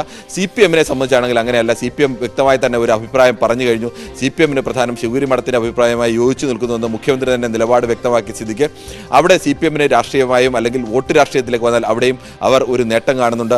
എന്തായാലും വളരെ തന്ത്രപൂർവ്വമായിരിക്കും ഇനിയായാലും കോൺഗ്രസിൻ്റെ നേതാക്കൾ കെ സുധാകരൻ്റെ പ്രതികരണം വരാനിരിക്കുന്നു. അതോടൊപ്പം തന്നെ VD സതീശനടക്കമുള്ളവരുടെ പ്രതികരണമൊക്കെ വരാനിരിക്കുന്നുണ്ട്. അപ്പോൾ എങ്ങനെ പരമാവധി കക്ഷി പിടിക്കാതെ അല്ലെങ്കിൽ ഇരുപക്ഷവും ചേരാതെ ഈ വിഷയത്തിൽ നിന്ന് ഒഴിഞ്ഞു മാറാം എന്ന് തന്നെയാവും ഈ മറ്റ് പ്രധാനപ്പെട്ട കോൺഗ്രസിൻ്റെ നേതാക്കളും ഇനിയുള്ള ദിവസങ്ങളിൽ ആലോചിക്കുകയും പ്രവർത്തിക്കുകയും ഒക്കെ ചെയ്യുക. ശരി, കിരൺ ബാബുവാണ് വിവരങ്ങൾ നൽകിയത് ഡെസ്കിൽ നിന്ന്. ഒരു അപ്രതീക്ഷിതമായി ഉയർന്നു വരുന്ന ഒരു രാഷ്ട്രീയ വിവാദത്തിൽ ഒരു ഭാഗത്ത് NSSും മറുഭാഗത്ത് ശിവഗിരി മഠവുമായ സാഹചര്യത്തിൽ വളരെ വളരെ ശ്രദ്ധയോടെയായിരിക്കും എന്തായാലും രാഷ്ട്രീയ പാർട്ടികളുടെ നിലപാട് സ്വീകരിക്കൽ. മറ്റൊരു കൗതുകകരമായ വാർത്തയിലേക്ക്. UDFനോട് കൂടുതൽ അടുക്കാൻ ശ്രമിക്കുകയാണ് PV അൻവർ. വനനിയമ ഭേദഗതിക്കെതിരെ അൻവർ നയിക്കുന്ന വയനാട് പാർലമെന്റ് മണ്ഡലം ജനകീയ യാത്ര ഉദ്ഘാടനം ചെയ്യുന്നത് DCC പ്രസിഡന്റ് ND അപ്പച്ചനാണ്. വൈകിട്ട് പനമരത്ത് നിന്ന് ആരംഭിക്കുന്ന യാത്ര മറ്റന്നാൾ വഴിക്കടവിലാണ് അവസാനിക്കുക. വയനാട് പാർലമെന്റ് മണ്ഡലത്തിൽ അൻവർ നടത്തുന്ന ജനകീയ യാത്രയ്ക്ക് ഇന്ന് തുടക്കമാവുകയാണ്. മാൻ അനിമൽ കോൺഫ്ലിക്റ്റ് തന്നെയാണ് ഈ ഒരു യാത്രയിലൂടെ അദ്ദേഹം കൂടുതൽ അതിൻ്റെ പ്രശ്നങ്ങളിലേക്ക് ഇറങ്ങി ചെല്ലുവാൻ ഉദ്ദേശിക്കുന്നതെങ്കിൽ പോലും ഇതിൻ്റെ രാഷ്ട്രീയമാണ് ഏറ്റവും പ്രധാനപ്പെട്ട ഒരു കാര്യം. നമുക്കറിയാം, മാസങ്ങൾക്ക് മുൻപ് അതുവരേക്കും ഇടതുപക്ഷത്തിൻ്റെ ശക്തനായിട്ടുള്ള MLA ആയിരുന്ന, ഇടതുപക്ഷത്തിൻ്റെ നാവായിരുന്ന അൻവർ ഇടതുപക്ഷത്തിന് എതിരെ നിൽക്കുന്ന ഒരു സാഹചര്യം. അദ്ദേഹം ഇപ്പോൾ സ്വതന്ത്ര MLA ആണ്. പക്ഷേ രാഷ്ട്രീയമായിട്ട് അദ്ദേഹം ഇനി എന്ത് എന്നൊരു ഘട്ടത്തിലേക്ക് കടക്കുകയാണ്. അദ്ദേഹം നേരത്തെ തന്നെ ഒരുപാട് രാഷ്ട്രീയ നേതാക്കളുമായി കൂടിക്കാഴ്ച നടത്തിയെങ്കിലും അദ്ദേഹത്തിൻ്റെ സംഘടനയായ DMK ഇതുവരെ ആർക്കൊപ്പം നിൽക്കും അല്ലെങ്കിൽ ആര് അഭയം നൽകുമെന്ന ചോദ്യത്തിന് ഉത്തരം കിട്ടിയിരുന്നില്ല. പക്ഷേ ഇപ്പോൾ നേരത്തെ KC വേണുഗോപാലുമായിട്ടൊക്കെ അദ്ദേഹം കൂടിക്കാഴ്ച ഡൽഹി വെച്ച് നടത്തിയിരുന്നെങ്കിൽ പോലും അദ്ദേഹത്തിൻ്റെ വഴി UDFിലേക്കാണ് എന്ന് തെളിയിക്കുന്ന ചില സാഹചര്യങ്ങൾ കൂടിയാണ് ഈ യാത്രയുടെ മുൻപ് തന്നെ നമുക്ക് വ്യക്തമാവുന്നത്. ആ യാത്ര ഉദ്ഘാടനം ചെയ്യുന്നത് വയനാട് DCC പ്രസിഡന്റ് ND അപ്പച്ചനാണ്. യാത്രയുടെ സമാപന സമ്മേളനത്തിൽ പങ്കെടുക്കുന്നത് ET മുഹമ്മദ് ബഷീറാണ്. ഇത് കൃത്യമായിട്ട് ഒരു ജനകീയ പ്രശ്നമായതുകൊണ്ട് അവർ പങ്കെടുക്കുന്നു എന്നാണ് നേതാക്കൾ പറയുന്നെങ്കിൽ പോലും അതിൽ കൃത്യമായ രാഷ്ട്രീയമുണ്ടെന്ന് നമുക്ക് മനസ്സിലാക്കാൻ സാധിക്കും. അത് കൃത്യമായിട്ട് അൻവറിൻ്റെ യാത്ര, ഈ ജനകീയ വിഷയങ്ങൾ മുൻനിർത്തി അൻവർ നടത്തുന്ന യാത്ര ഒടുവിൽ ചെന്നെത്തുക UDFിലേക്ക് തന്നെ ആകുമെന്നതിന്റെ സൂചനകളാണ് തരുന്നത്. എല്ലാ നിലക്കും എതിർക്കപ്പെടേണ്ട ഒരു നിയമ ഭേദഗതി ബില്ലാണിത്. ഒരു കാരണവശാലും അത് കേരളത്തിലെ നിയമസഭയിൽ അവതരിപ്പിക്കാൻ പോലും കേരളത്തിലെ സർക്കാർ തയ്യാറാവരുത്. അതിനെ അതിശക്തമായി എതിർക്കേണ്ടതുണ്ട്. പ്രതിപക്ഷം ആ അർത്ഥത്തിൽ തന്നെ ഈ വിഷയം ഏറ്റെടുക്കേണ്ടത്. അതാണ് പൊതുവായിട്ട് ഈ വിഷയത്തെക്കുറിച്ച് എനിക്ക് പറയാനുള്ളത്. ഇതുമായി ബന്ധപ്പെട്ട് ജനങ്ങളെ അലർട്ട് ചെയ്യുന്നതിന്, ജനങ്ങളെ ബോധവൽക്കരിക്കുന്നത് വയനാട് പാർലമെന്റ് മണ്ഡലത്തിലെ 7 നിയോജക മണ്ഡലത്തിൽ ഈ വരുന്ന 3-ാം തീയതി വൈകുന്നേരത്തെ പനമരത്ത് നടക്കുന്ന പൊതുയോഗം, 4-ാം തീയതി വയനാട് ജില്ലയിലെ 3 മണ്ഡലങ്ങൾ, കോഴിക്കോട് ജില്ലയിലെ 4ാമത്തെ മണ്ഡലമായ തിരുവമ്പാടിയിലെ ആദ്യത്തെ ദിവസം 2ാമത്തെ ദിവസത്തെ ജാഥ സമാപിക്കുകയും 5-ാം തീയതി ഞായറാഴ്ച രാവിലെ ഏറനാട് മണ്ഡലത്തിലെ ഇടവണ്ണ പഞ്ചായത്തിലെ ചാത്തലൂരിൽ നിന്ന് ആരംഭിച്ച് മമ്പാട് വഴി വണ്ടൂർ അങ്ങാടിയും അതോടൊപ്പം അതിനുശേഷം ഈ 2 മണ്ഡലങ്ങളും കഴിഞ്ഞതിന് ശേഷം നിലമ്പൂർ മണ്ഡലത്തിലെ അമരമ്പലത്തേക്ക് പ്രവേശിച്ച ശേഷം അൻവർ ഇതിനെക്കുറിച്ച് രാഷ്ട്രീയമായിട്ടുള്ള ഒരു യാത്രയല്ല എന്നെല്ലാം പറയുമ്പോൾ പോലും കൃത്യമായിട്ട് ജനകീയ വിഷയങ്ങൾ മുൻനിർത്തി UDF-ലേക്ക് അൻവർ കൂടുതൽ അടുത്തുകൊണ്ടിരിക്കുന്നു എന്നതാണ് ഇതിൻ്റെ മറ്റൊരു രാഷ്ട്രീയമായിട്ടുള്ള കാര്യം. എന്നാൽ ഇന്ന് വൈകുന്നേരമാണ് പനമരത്ത് ആണ് ഈ യാത്രയുടെ ഉദ്ഘാടനം. 3 ദിവസം നാളെയും മറ്റന്നാളും ആയിട്ടാണ് യാത്ര നടക്കുക. മറ്റന്നാൾ നിലമ്പൂർ മണ്ഡലത്തിലാണ് യാത്രയുടെ സമാപനമുള്ളത്. എന്നാണെങ്കിലും ഇദ്ദേഹം ജനങ്ങളുടെ വിഷയങ്ങൾ യാത്രയിൽ സംസാരിക്കുമെന്ന് ഉറപ്പാണ്. അതിനപ്പുറത്തേക്ക് എന്തെല്ലാം രാഷ്ട്രീയ കാര്യങ്ങൾ, ഈ രാഷ്ട്രീയമായിട്ടുള്ള വിഷയങ്ങൾ ഇതിൽ ഉയർത്തിപ്പിടിക്കും എന്നുള്ളതാണ് ഇനി കണ്ടറിയേണ്ടത്. CB അനുമോദാണ് വിശദമായ വിവരങ്ങൾ നൽകിയത്. ഇടവേളയ്ക്ക് ശേഷം മടങ്ങിയെത്താം.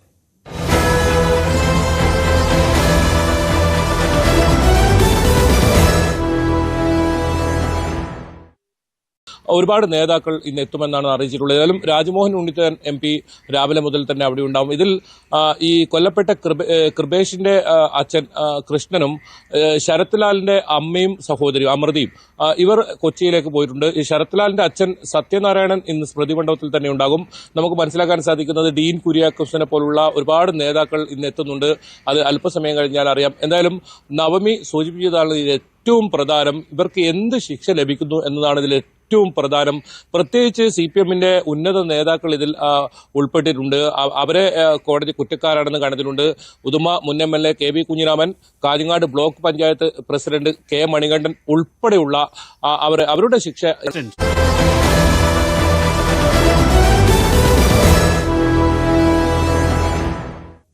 തലസ്ഥാനത്തിന് ഇനി ഉത്സവ നാളുകൾ.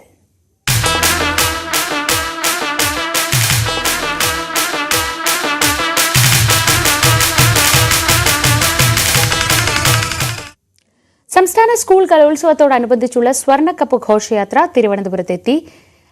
തട്ടത്തുമലയിൽ ആദ്യ സ്വീകരണം നൽകി. വൈകിട്ട് 5 മണിയോടെ നഗരത്തിലെത്തുന്ന ഘോഷയാത്രയ്ക്ക് യുവജന വിദ്യാർത്ഥി സംഘടനകളുടെ നേതൃത്വത്തിലും സ്വീകരണം നൽകും. പുത്തരിക്കണ്ടം മൈതാനത്ത് തയ്യാറാക്കിയിരിക്കുന്ന കലവറയിലെ പാലുകാച്ചൽ ചടങ്ങ് അല്പസമയത്തിനകം നടക്കും. പഴയിടം മോഹനൻ നമ്പൂതിരിയുടെ നേതൃത്വത്തിൽ തന്നെയാണ് കലവറ ഒരുങ്ങുന്നത്. നാളെയാണ് 63ാമത് സംസ്ഥാന സ്കൂൾ കലോത്സവത്തിന് തിരിതെളിയുന്നത്.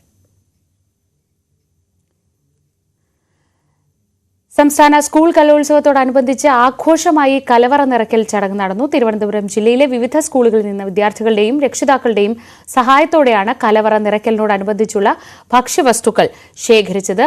പുത്തരിക്കണ്ടം മൈതാനത്ത് ഒരു നേരം 20,000 പേർക്കെന്ന നിലയിലാണ് ഭക്ഷണം ഒരുക്കുന്നത്. സംസ്ഥാന സ്കൂൾ കലോത്സവത്തോടനുബന്ധിച്ചുള്ള കലവറ നിറയ്ക്കലാണ് പുത്തരിക്കണ്ടം മൈതാനത്ത് പുരോഗമിച്ചുകൊണ്ടിരിക്കുന്നത്. വിദ്യാഭ്യാസ മന്ത്രിയും ഭക്ഷ്യമന്ത്രിയും ഉൾപ്പെടെയുള്ള മന്ത്രിമാർ, ഫുഡ് കമ്മിറ്റിയുടെ ചുമതലയുള്ള കടകംപള്ളി സുരേന്ദ്രൻ MLA, മേയർ ആര്യ രാജേന്ദ്രൻ ഉൾപ്പെടെയുള്ള ജനപ്രതിനിധികളെല്ലാം ഇവിടെയുണ്ട്. ഏതാണ്ട് 20,000 പേർക്ക് ഒരു ദിവസം ഒരു നേരം ഭക്ഷണം കൊടുക്കേണ്ട തരത്തിലാണ് ഇതുമായി ബന്ധപ്പെട്ട ക്രമീകരണങ്ങൾ ഒരുക്കിക്കൊണ്ടിരിക്കുന്നത്. അതുകൊണ്ട് തന്നെ വലിയ പ്രതീക്ഷയോടെയാണ് വലിയ തരത്തിൽ ജനകീയ പങ്കാളിത്തം ഉറപ്പുവരുത്തിക്കൊണ്ടാണ് ഈ കലവറ നിറയ്ക്കൽ പുരോഗമിക്കുന്നതും. ഈ ഫുഡ് കമ്മിറ്റിയുടെ ചുമതലയുള്ള കടകംപള്ളി സുരേന്ദ്രൻ അദ്ദേഹം നമ്മളോടൊപ്പം ചേരുകയാണ്. എങ്ങനെയാണ് ഇപ്പോൾ അവസാനമായിട്ട് ഒരുക്കങ്ങൾ? ഈ ഭക്ഷ്യവസ്തുക്കൾ ശേഖരിക്കുക എന്നുള്ളതാണ് ഇന്നത്തെ ദിവസത്തെ പ്രധാനപ്പെട്ട ചുമതലയായിരുന്നത്. രക്ഷിതാക്കളും വിദ്യാർത്ഥികളും നന്നായിട്ട് സഹകരിച്ചിട്ടുണ്ട്. 12 BRCകളിൽ നിന്നായിട്ട് ലക്ഷക്കണക്കിന് രൂപ വില വരുന്ന ഭക്ഷ്യവസ്തുക്കൾ എല്ലാം നല്ല സാധനങ്ങളാണ്. എല്ലാ ജില്ലകളിൽ നിന്ന് ലഭിക്കുന്നുണ്ടോ? നോ. തിരുവനന്തപുരത്ത് 12 BRCകളുണ്ട്. അവിടെ നിന്നാണ് ഈ ഭക്ഷ്യവസ്തുക്കൾ കളക്ട് ചെയ്ത് വന്നിട്ട് സ്കൂളുകളിൽ നിന്ന് അവിടെ കളക്ട് ചെയ്ത് അവിടെ നിന്ന് ഇവിടെ വന്നിരിക്കുകയാണ്. ഞങ്ങൾ പ്രതീക്ഷയ്ക്കും അപ്പുറമുള്ള ഒരു പിന്തുണ ഈ ഭക്ഷ്യവസ്തുക്കളുടെ ശേഖരണത്തിൽ ഉണ്ടായിട്ടുള്ളതാണ് കാണുന്നത്. ഒരു ദിവസം ഒരു നേരം എത്ര പേർക്കെന്നുള്ളതാണ് കണക്ക്? 20,000 പേര് വേണ്ടി വരും. 15,000 വരുന്ന സ്റ്റുഡൻസ് ഉണ്ട്. അവരുടെ കൂടെ വരുന്നതായിട്ട് രക്ഷിതാക്കളും അധ്യാപകരും വന്നാൽ അവർക്ക് ഭക്ഷണം കൊടുക്കും. അപ്പോൾ 20,000 പേർക്ക് ഒരു നേരം ഭക്ഷണം കൊടുക്കാനുള്ള ക്രമീകരണങ്ങൾ അതാണ് വേണ്ടത്. ഒരു സമയത്ത് എത്ര പേർക്ക് ഇരിക്കാൻ കഴിയും? അങ്ങനെ നമ്മുടെ അവിടെ ഒരു 3000-ഓളം വരുന്ന ആളുകൾക്ക് ഒരു സമയം ഇരിക്കാൻ കഴിയുന്ന തരത്തിലാണ് ക്രമീകരണം ഉണ്ടാക്കുന്നത്. അങ്ങനെയാണ് ഒരുക്കങ്ങൾ. എന്തായാലും ഇവിടുത്തെ കാഴ്ചകൾ കാണേണ്ടത് തന്നെയാണ്. കാരണം സമാനതകളില്ലാത്ത തരത്തിൽ ഉള്ള ഒരു ഒരുക്കങ്ങൾ തന്നെയാണ് ഇത്തവണത്തെ കലോത്സവത്തോടനുബന്ധിച്ച് ഈ പാചകപ്പുരയിൽ പുരോഗമിച്ചുകൊണ്ടിരിക്കുന്നത്. തിരുവനന്തപുരം ജില്ലയുടെ വിവിധ ഭാഗങ്ങളിൽ നിന്ന് രക്ഷിതാക്കളും വിദ്യാർത്ഥികളും ശേഖരിച്ച ഭക്ഷ്യവസ്തുക്കൾ, അതോടൊപ്പം മറ്റുള്ളവർ ഈ കലോത്സവത്തിന് പിന്തുണ അറിയിച്ചുകൊണ്ട് ട്രേഡ് യൂണിയനുകൾ, അതോടൊപ്പം മറ്റ് സംഘടനകളൊക്കെ രംഗത്തെത്തുന്ന ഒരു സാഹചര്യമുണ്ട്. അവരുടെയൊക്കെ ഒരു ശ്രമദാനത്തിന്റെ ഫലമായിട്ടാണ് ലക്ഷക്കണക്കിന് രൂപ വില വരുന്ന ഭക്ഷ്യവസ്തുക്കൾ ഇവിടേക്ക് ഈ കലോത്സവം നടക്കുന്നതിനോടനുബന്ധിച്ച് ഈ പുത്തരിക്കണ്ടം മൈതാനത്തെ തയ്യാറാക്കിയിരിക്കുന്ന ഈ പാചകശാലയ്ക്ക് സമീപത്തേക്ക് കലവറയിലേക്ക് എത്തിച്ചിരിക്കുന്നത്.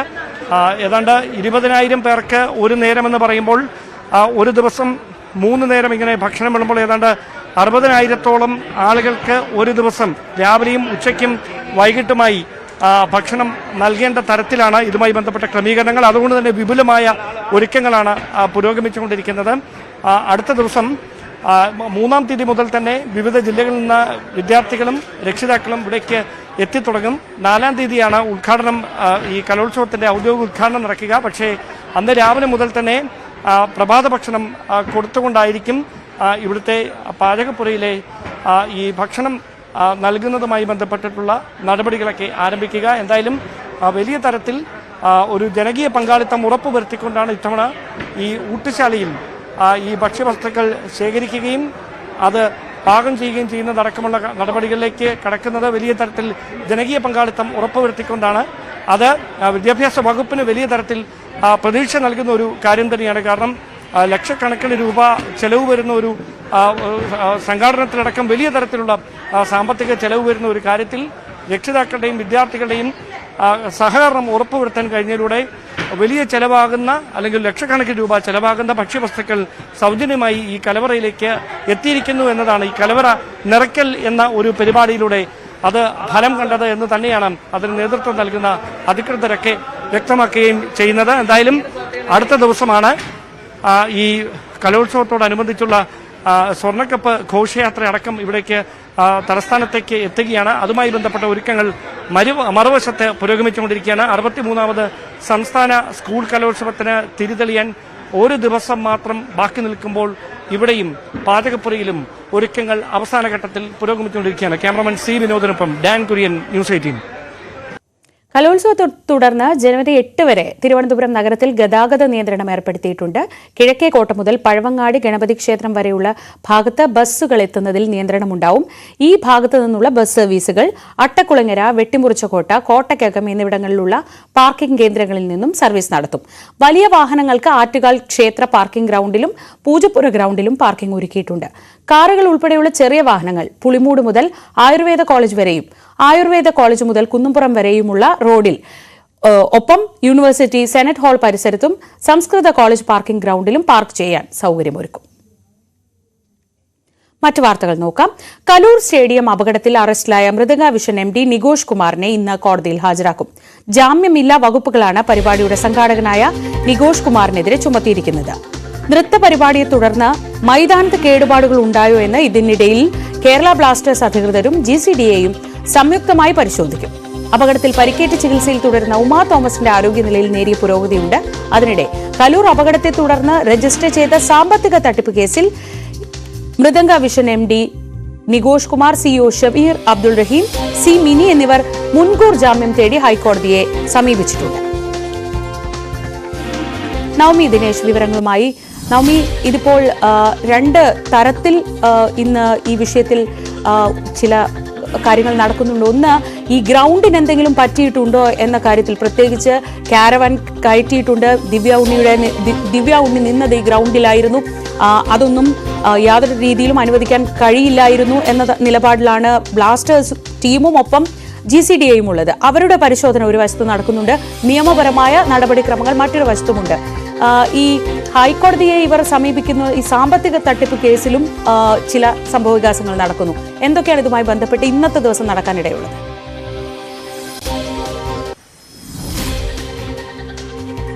ശ്രീജ, ഇന്നലെ 9 മണിക്കൂർ നീണ്ട ചോദ്യം ചെയ്യലുകൾക്കൊടുവിലാണ് മൃദംഗ വിഷന്റെ ഉടമയായിട്ടുള്ള നികോഷ് കുമാറിന്റെ അറസ്റ്റ് രേഖപ്പെടുത്തിയത്.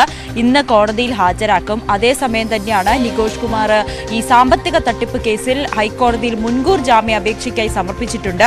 നികേഷ് കുമാറിനോടൊപ്പം ഈ CEO ആയിട്ടുള്ള ഷമീർ അബ്ദുൾ റഹീം, C മിനി എന്നിവരും ഹൈക്കോടതിയെ സമീപിച്ചിട്ടുണ്ട്. ഇവർക്കെതിരെ വഞ്ചന, വിശ്വാസവഞ്ചന, സാമ്പത്തിക തട്ടിപ്പ് എന്നീ വകുപ്പുകൾ പ്രകാരമാണ് പാലാരിവട്ടം പോലീസ് കേസിന് രജിസ്റ്റർ ചെയ്തിരിക്കുന്നത്. ഇതിന് മുൻകൂർ ജാമ്യം കിട്ടുകയാണെങ്കിൽ മാത്രമേ ഇതിലൊരു ചോദ്യം ചെയ്യലൊക്കെ നീങ്ങിയാലും അറസ്റ്റ് തടയാനായിട്ട് കഴിയുകയുള്ളൂ. പക്ഷേ നിലവിൽ ഇപ്പോഴും അറസ്റ്റിലാണത്. ഈ സ്റ്റേജ് നിർമ്മാണത്തിൽ, അശാസ്ത്രീയമായ സ്റ്റേജ് നിർമ്മാണത്തിലാണ് ഇപ്പോൾ അറസ്റ്റ് രജിസ്റ്റർ ചെയ്തിരിക്കുന്നത്. കൂടുതൽ പരാതി കിട്ടിയാൽ ഈ സാമ്പത്തിക തട്ടിപ്പിലും ഒക്കെ അറസ്റ്റ് ഉണ്ടാകുമെന്നാണ് പോലീസ് പറയുന്നത്. ഇത് തടയുന്നതിന് വേണ്ടിയിട്ടാണ് 3 പേരും കോടതിയെ സമീപിച്ചിരിക്കുന്നത്. എന്തായാലും രാവിലെ തന്നെ ഇവരുടെ മുൻകൂർ ജാമ്യ ഹർജി പരിഗണിക്കുമെന്നാണ് നമുക്ക് അറിയാൻ സാധിക്കുന്നത്. അതോടൊപ്പം ഈ സ്റ്റേജ് നിർമ്മാണത്തിലെ അശാസ്ത്രീയതയിൽ ഇവർ ജാമ്യം തേടി കോടതിയെ സമീപിച്ചുവെങ്കിലും ഇന്നലെ കീഴടങ്ങണമെന്ന് ആവശ്യപ്പെടുകയായിരുന്നു. കാരണം ഇവർക്കെതിരെ നരഹത്യാ കുറ്റമാണ് ചുമത്തിയിരിക്കുന്നത്. ജാമ്യമില്ലാ വകുപ്പ് പ്രകാരം കേസെടുത്തിരിക്കുന്നതിനാൽ മുൻകൂർ ജാമ്യത്തിന് പകരം ഇവരോട് കീഴടങ്ങണമെന്ന് കോടതി ആവശ്യപ്പെടുന്ന സാഹചര്യമായിരുന്നു. മറ്റൊന്ന്, ഈ ബ്ലാസ്റ്റേഴ്സിന്റെ ഹോം ടൗൺ ആണ് കലൂർ ഇന്റർനാഷണൽ സ്റ്റേഡിയം എന്ന് നമുക്കറിയാം. ഇവിടെയാണ് ഈ പരിപാടി സംഘടിപ്പിച്ചത്. അതിൽ ദിവ്യ ഉണ്ണിയുടെ കാരവാൻ അടക്കം ഈ പിച്ചിലേക്ക് കൊണ്ടുവരുന്ന ഒരു സാഹചര്യമുണ്ടായി. അത് ഈ പുല്ലുകളൊക്കെ നശിച്ചു പോകുന്നതിനൊക്കെ ഒരു കാരണമായി എന്ന് പറയുന്നുണ്ട്. ഇതിന്റെ അടിസ്ഥാനത്തിലാണ് GCDA എഞ്ചിനീയർമാരും ബ്ലാസ്റ്റേഴ്സും ഇന്ന് ഒരു സംയുക്തമായിട്ടുള്ള ഒരു പരിശോധന നടത്തുന്നത്. ഒപ്പം ഈ വിദ്യാർത്ഥികൾ ഈ നൃത്തം ചെയ്യുകയും ആ ഗ്രൗണ്ടിൽ മറ്റേതെങ്കിലും തരത്തിലുള്ള കേടുപാടുകൾ ഉണ്ടായോ എന്ന് പരിശോധിക്കണം. ഇല്ല എന്നുണ്ടെങ്കിൽ ഈ അടുത്ത് വരുന്ന മത്സരങ്ങൾക്ക് ഇത് പ്രതികൂലമായി ബാധിക്കുമെന്നൊരു വിലയിരുത്തൽ കൂടിയുണ്ട്. ഇതിന്റെ അടിസ്ഥാനത്തിലാണ് ഇപ്പോൾ ഈ പിച്ച് പരിശോധിക്കുന്നതിന് വേണ്ടിയിട്ട് ബ്ലാസ്റ്റേഴ്സും ഒപ്പം GCDAയുടെ എഞ്ചിനീയർമാരും ഇന്ന് സ്ഥലം സന്ദർശിക്കുക. ശ്രീജ. ശരി, നവമിയാണ് വിവരങ്ങൾ നൽകിയത് കൊച്ചിയിൽ. സുരക്ഷാ വീഴ്ചയ്ക്ക് പിന്നാലെ കലൂരിലെ വിവാദ നൃത്ത പരിപാടിയുടെ കൂടുതൽ സാമ്പത്തിക തട്ടിപ്പ് വിവരങ്ങൾ കൂടി പുറത്തു വരുന്നുണ്ട്. നൃത്തത്തിൽ നിന്ന് പിന്മാറിയവരുടെ പണം തിരികെ ചോദിച്ചവരോട് ഭീഷണി സ്വരത്തിൽ സംസാരിക്കുന്ന ഓഡിയോ സന്ദേശം ന്യൂസ് 18 പുറത്തുവിടുന്നു. മെഗാ നൃത്ത പരിപാടിയിൽ നിന്ന് പിന്മാറിയതിനെ തുടർന്ന് നൃത്താധ്യാപിക സുരഭി പരിപാടിയിൽ പങ്കെടുക്കാനായി നൽകിയ 32,000 രൂപ തിരികെ ചോദിച്ചു. ഇതിന് ഭീഷണിയുടെ സ്വരത്തിലായിരുന്നു പരിപാടിയുടെ മുഖ്യ സംഘാടകരായ മൃദംഗവിഷൻ CEO ഷമീറിന്റെ മറുപടി. നമുക്കങ്ങനെ റീഫണ്ട് ഓപ്ഷൻ ഇല്ല. അത് ആദ്യമേ നമ്മൾ പറഞ്ഞു വെച്ചിട്ടാണ് ഈ പറയുന്ന രീതിയിൽ ഇത് ചെയ്തിരിക്കുന്നത്. പിന്നെ നിങ്ങൾക്ക് ലീഗലി മൂവ് ചെയ്യുക എന്ന് പറയുന്ന ഓപ്ഷനിലേക്ക് വരുമ്പോഴുള്ള കാര്യമാണ് പറയുന്നത്. ആ പറയുന്ന നിങ്ങൾ രജിസ്റ്റർ ചെയ്തിരിക്കുന്നതിൽ വ്യക്തമായിട്ട് ടേംസ് ആൻഡ് കണ്ടീഷൻ ഉണ്ട്. ഞാനത് നിങ്ങൾ അറിയില്ല, നിങ്ങൾ ഇപ്പോഴും പറയുന്നത് എനിക്ക് അറിയാത്ത അറിയില്ല എന്ന് പറയുന്നതുകൊണ്ട് ഞാൻ എടുത്തു പറയുന്നതാണ്. അപ്പൊ നിങ്ങൾ ഇങ്ങനത്തെ കാര്യങ്ങളൊന്നും എന്നോട് ആരും വ്യക്തമായിട്ട് പറഞ്ഞിരുന്നില്ല. ടീച്ചറെ ഞാൻ പറയട്ടെ നിങ്ങളുടെ പേരിൽ രജിസ്റ്റർ ചെയ്ത ടൈം ആണെങ്കിലും ഇതാണെങ്കിലും ഇത് സൈബർ രീതിയിലുള്ളതും ഈ പ്രൊഡക്റ്റുമായി ബന്ധപ്പെട്ടിട്ടുള്ള കൺസ്യൂമർ കോർട്ടിലേക്ക് പോകുന്ന കാര്യമാണ്. നിങ്ങളിപ്പോ ഈ കോടതി കേസ് പറഞ്ഞിട്ട് എന്നെ ഓഫീസിൽ വിളിച്ചപ്പോൾ ഞാൻ ഒന്ന് മനസ്സിലാക്കാൻ വേണ്ടിയിട്ട് പറയുന്നതാണ്. മെഗാ നൃത്ത പരിപാടിക്കായി ഇതിൽ പങ്കെടുക്കുന്നവരിൽ നിന്നും വൻതോതിലാണ് പണപ്പിരിവ് നടത്തിയത്. ഇതിലെ തട്ടിപ്പ് തിരിച്ചറിഞ്ഞ് പിന്മാറിയവർക്ക് നൽകിയ പണം തിരികെ നൽകാൻ തയ്യാറായില്ല. ടീച്ചറിനോട് ഞാൻ പറഞ്ഞു വരുന്നത് ഈ പൊസിഷനിലാണ് എനിക്കിപ്പോ സംസാരിക്കാൻ കഴിയുക. ഞാൻ വളരെ ഇപ്പൊ എന്താ നെക്സ്റ്റ് വീക്ക് ഈവന്റ് ആണ്, മനസ്സിലായോ? നമ്മൾ ഇത്രയും വലിയൊരു പ്രൊജക്ടിന്റെ എത്രയും ഹൈപ്പ് നിങ്ങൾക്ക് അത് മനസ്സിലാക്കാൻ പറ്റാത്തതുകൊണ്ടാണ് നിങ്ങളുടെ ആ ഒരു കൺസേൺ എനിക്ക് മനസ്സിലാവും. ഞാൻ അതുകൊണ്ടാണ് ഇത്രയും കേട്ടിരിക്കുന്നതും ഞാൻ ടീച്ചറിനോട് പറഞ്ഞ് മനസ്സിലാക്കി തരുന്നതും. അപ്പൊ എന്റെ സൈഡിൽ നിന്ന് എനിക്ക് ചെയ്യാൻ പറ്റുന്നത് ടീച്ചറിന് ഇങ്ങനെ ഒരു ഇൻഫർമേഷൻ പാസ് ചെയ്യാന്നുള്ളതാണ്. ഗുരുതരമായ സുരക്ഷാ വീഴ്ചയ്ക്ക് പിന്നാലെ വൻ സാമ്പത്തിക തട്ടിപ്പിന്റെ തെളിവുകൾ കൂടിയാണ് ഓരോ ദിവസവും പുറത്തുവരുന്നത്. ന്യൂസ് 18 തിരുവനന്തപുരം. ശബരിമലയിൽ വീണ്ടും ഭക്തജനത്തിരക്ക്. 90,000 കടന്ന് തീർത്ഥാടകരുടെ എണ്ണം. ഇന്നലെ 93,178 പേരാണ് മല കയറിയത്. തിരക്ക് കൂടിയതോടെ ഇന്നലെ രാത്രി മരക്കൂട്ടം വരെ ക്യൂ നീണ്ടു. ഇന്ന് രാവിലെയും നല്ല തിരക്കാണ് അനുഭവപ്പെടുന്നത്. ശബരിമലയിൽ ഇന്ന് രാവിലെയും വലിയ തിരക്കാണ് അനുഭവപ്പെടുന്നത്. രാവിലെ ഏതാണ്ട് 7 മണിക്ക് തന്നെ 25,000 പിന്നിട്ടുള്ള ഭക്തർ മല കയറിയിരിക്കുന്നു. നമുക്ക് ദൃശ്യങ്ങളിൽ കാണുന്നത് പോലെ തന്നെ ഈ 18-ാം പടിക്ക് താഴെയും നടപ്പന്തലും എല്ലാം വലിയ ക്യൂ തന്നെ അനുഭവപ്പെടുന്ന സാഹചര്യമാണ് ഇന്നുമുള്ളത്. ഇന്നലെയും വലിയ തിരക്ക് അനുഭവപ്പെട്ടു. ഈ മകരവിളക്ക് തീർത്ഥാടന കാലം തുടങ്ങിയതിൽ പിന്നെ ഏതാണ്ട് ഏറ്റവും കൂടുതൽ ഭക്തരെത്തിയ രണ്ടാമത്തെ ദിവസം ഇന്നലെയായിരുന്നു. നേരത്തെ 31-ന് 1,00,000 ആളുകളാണ് ശബരിമലയിൽ ദർശനത്തിലെത്തിയത്. ഇന്നലെ അത് 93,000-ൽ പരം ആളുകൾ എന്ന നിലയിലേക്കാണ് എത്തിയിരിക്കുന്നത്. എന്തായാലും തിരക്ക് ഇനിയും കൂടും. ഇനിയുള്ള ദിവസങ്ങളിലൊന്നും തിരക്ക് കുറയാനുള്ള ഒരു സാധ്യതയും കാണുന്നില്ല. അത് മുൻനിർത്തിയുള്ള ഒരുക്കങ്ങളാണ് ശബരിമല സന്നിധാനത്ത് നടക്കുന്നത്. പ്രത്യേകിച്ച് തിരക്ക് നിയന്ത്രണാതീതമാകാനുള്ള എല്ലാ സാധ്യതകളും ഉണ്ട്. അതുകൊണ്ട് തന്നെ താഴെ മുതൽ പമ്പ മുതൽ നിയന്ത്രിച്ചാണ് ഭക്തരെ കടത്തിവിടുന്നത്. ഇന്നലെ രാത്രി തുടർച്ചയായി ക്യൂ ഏതാണ്ട് മരക്കൂട്ടവും പിന്നിട്ട് ശബരിപീഠം വരെ നീണ്ടു നിൽക്കുന്ന ഒരു സാഹചര്യമാണ് കാണാൻ സാധിച്ചത്. എന്തായാലും തിരക്ക് തുടരുകയാണ്. അതിനനുസരിച്ചുള്ള നിയന്ത്രണങ്ങൾ വരുത്തിക്കൊണ്ട് ഭക്തർക്ക് വലിയ ബുദ്ധിമുട്ടില്ലാതെ ദർശനം നടത്തി മടങ്ങുന്നതിനുള്ള ഒരുക്കങ്ങളാണ് ഈ ശബരിമല സന്നിധാനത്ത് നടക്കുന്നത്. റവന്യൂ അവകാശങ്ങൾ പുനഃസ്ഥാപിച്ചു കിട്ടുന്നതിനായി മുനമ്പം ജനത നടത്തുന്ന റിലേ നിരാഹാര സമരം 83ാം ദിവസത്തിലേക്ക്. 11 മണിക്ക് കോൺഗ്രസ് നേതാവ് രമേശ് ചെന്നിത്തല മുനമ്പം സമരവേദി സന്ദർശിക്കുന്നുണ്ട്. ഭൂമി തർക്കത്തിൽ ഒരു ശാശ്വത പരിഹാരം വേണമെന്നാണ് കോൺഗ്രസിന്റെയും ആവശ്യം. അതിനിടെ സർക്കാർ നിയോഗിച്ച judicial commission chairman CN Ramachandran Nair നാളെ മുനമ്പം സന്ദർശിക്കും. ഞായറാഴ്ച വരാപ്പുഴ, കോട്ടപ്പുറം, എറണാകുളം, അങ്കമാലി അതിരൂപതകളുടെ നേതൃത്വത്തിൽ മനുഷ്യ ചങ്ങല തീർത്ത് പ്രതിഷേധത്തിന് തീരുമാനിച്ചിട്ടുണ്ട്. വൈപ്പിൻ മുതൽ മുനമ്പം വരെ ഏകദേശം 25 കിലോമീറ്റർ ദൂരത്തിലാണ് മനുഷ്യ ചങ്ങല തീർക്കുക. തദ്ദേശ തെരഞ്ഞെടുപ്പിനായി ഒരുക്കം തുടങ്ങി കോൺഗ്രസ്. മിഷൻ 2025ന്റെ ഭാഗമായി കോഴിക്കോട്ട് ഇന്ന് വാർഡ് പ്രസിഡന്റുമാരുടെ സമ്മേളനം നടക്കും. AICC general secretary KC Venugopal സമ്മേളനത്തിൽ പങ്കെടുക്കും. പാർട്ടി അംഗങ്ങൾ സമ്മേളനത്തിൽ പങ്കെടുക്കണമെന്ന് നിർദ്ദേശം നൽകിയിട്ടുണ്ട്. അനിൽ അംബാനിയുടെ കമ്പനിയിൽ KFC നടത്തിയ 60 കോടിയുടെ നിക്ഷേപവുമായി ബന്ധപ്പെട്ട ചോദ്യങ്ങൾക്ക് നിയമസഭയിലും മറുപടി നൽകാതെ സർക്കാർ. കഴിഞ്ഞ ജൂലൈ 1-നാണ് പ്രതിപക്ഷ MLA-മാർ ധനമന്ത്രിയോട് ഈ വിഷയത്തിൽ ചോദ്യം ചോദിച്ചത്. കേരള ഫിനാൻഷ്യൽ കോർപ്പറേഷന്റെ പ്രവർത്തനം സംബന്ധിച്ച് വിലയിരുത്തൽ നടക്കുന്നുണ്ടോ? പ്രസ്തുത സ്ഥാപനം അനിൽ അംബാനിയുടെ കമ്പനിയിൽ നിക്ഷേപം നടത്തിയിട്ടുണ്ടോ? നിക്ഷേപിച്ച തുക നഷ്ടപ്പെട്ടിട്ടുണ്ടോ? KFC അനിൽ അംബാനിയുടെ കമ്പനിയായ RCFL-ൽ എത്ര തുക നിക്ഷേപിച്ചു? എത്ര പലിശ നിരക്കിൽ നിക്ഷേപിച്ചു? പിന്നീട് എത്ര തുക തിരികെ ലഭിച്ചു? എന്നിങ്ങനെയായിരുന്നു പ്രതിപക്ഷ MLA-മാരുടെ ചോദ്യങ്ങൾ. PC Vishnunath, TJ Vinod, M Vincent, KK Rama എന്നിവരായിരുന്നു ചോദ്യങ്ങൾ ഉന്നയിച്ചത്. എന്നാൽ ഈ ചോദ്യങ്ങൾക്ക് ഇതുവരെ മറുപടി നൽകിയിട്ടില്ല. KFC-യുടെ വിവാദ നിക്ഷേപം സംബന്ധിച്ച എല്ലാ ചോദ്യങ്ങളിൽ നിന്നും ധനകാര്യമന്ത്രി ഉത്തരം നൽകാതെ ഒഴിഞ്ഞു മാറിയെന്നാണ് പ്രതിപക്ഷത്തിന്റെ വിമർശനം.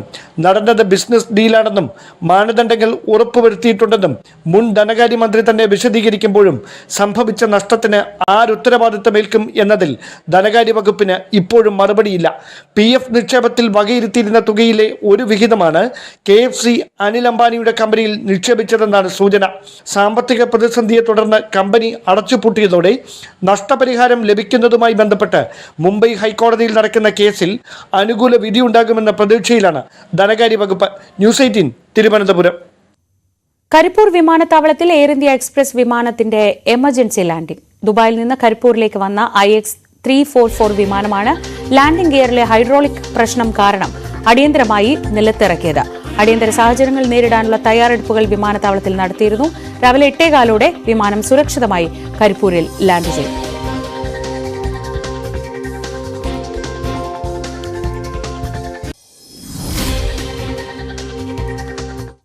അതിരപ്പള്ളി വെറ്റിലപ്പാറയിലെ ജനവാസ മേഖലയിൽ കാട്ടാന ഇറങ്ങി. അരൂർ മുഴിയിൽ കാട്ടാന വ്യാപകമായി കൃഷി നശിപ്പിച്ചു. രാവിലെ 7 മണിയോടെയാണ് കാളിയങ്ങരയിലെ വീട്ടുപറമ്പിലേക്ക് ആന എത്തിയത്. ശല്യം രൂക്ഷമായതോടെ വലിയ ആശങ്കയിലാണ് നാട്ടുകാർ.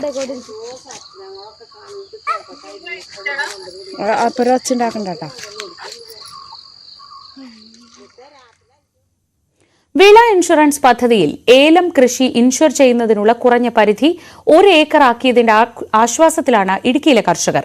പ്രളയവും വരൾച്ചയും മൂലം കൃഷി നശിച്ച ചെറുകിടക്കാരായ നിരവധി കർഷകർക്ക് പുതിയ തീരുമാനം ഗുണകരമാകും. ഇൻഷുറൻസ് ആനുകൂല്യം ലഭിക്കാൻ 2.5 ഏക്കർ ഏലത്തോട്ടം വേണമെന്ന മാനദണ്ഡമാണിപ്പോൾ 1 ഏക്കറായി കുറച്ചത്. 1,00,000 ലക്ഷത്തോളം രൂപ കർഷകന് നഷ്ടപരിഹാരം ലഭിക്കാൻ ഏക്കറിന് 600 രൂപ പ്രീമിയം അടച്ചാൽ മതി. ഏലകൃഷി ഇൻഷുർ ചെയ്യുന്നതിന് വിളയുടെ വിസ്തൃതി 1 ഏക്കറായിട്ട് കുറച്ചിട്ടുണ്ട്. അതുമൂലം ധാരാളം കർഷകർക്ക്, പ്രത്യേകിച്ച് നമ്മുടെ ഇടുക്കി ജില്ലയിൽ നിന്നും ധാരാളം കർഷകർക്ക് ഈ പദ്ധതിയിൽ അംഗമാകാനും ഇവർക്ക് നഷ്ടപരിഹാര തുക ലഭിക്കാനുള്ള സാഹചര്യം ഉണ്ടായിട്ടുണ്ട്. ഇതിനുവേണ്ടി നമുക്ക് കായ്ഫലമുള്ള ഏലം തൈകളെ ആണ് നമ്മൾ ഇൻഷുർ ചെയ്യേണ്ടത്. അതോടൊപ്പം ഇതിന്റെ പ്രീമിയം എന്ന് പറയുന്നത് 1 ഏക്കറിന് 600 രൂപയാണ്.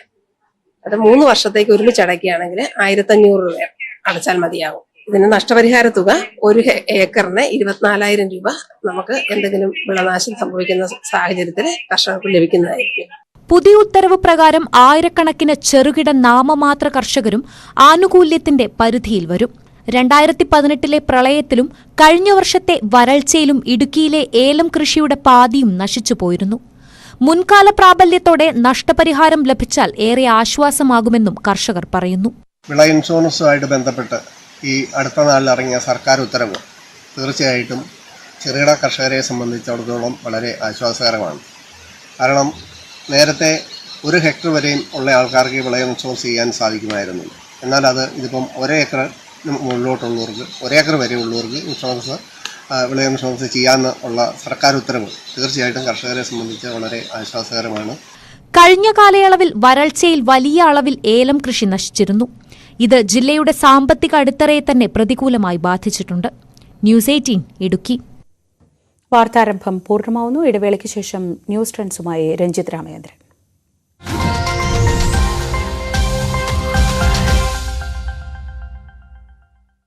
ഒരുപാട് നേതാക്കൾ ഇന്ന് എത്തുമെന്നാണ് അറിയിച്ചിട്ടുള്ളത്. ഏതായാലും രാജ്മോഹൻ ഉണ്ണിത്താൻ MP രാവിലെ മുതൽ തന്നെ അവിടെ ഉണ്ടാവും. ഇതിൽ ഈ കൊല്ലപ്പെട്ട കൃപേഷിന്റെ അച്ഛൻ കൃഷ്ണനും ശരത് ലാലിന്റെ അമ്മയും സഹോദരിയും അമൃതയും ഇവർ കൊച്ചിയിലേക്ക് പോയിട്ടുണ്ട്. ഈ ശരത് ലാലിന്റെ അച്ഛൻ സത്യനാരായണൻ ഇന്ന് സ്മൃതി മണ്ഡപത്തിൽ തന്നെ ഉണ്ടാകും.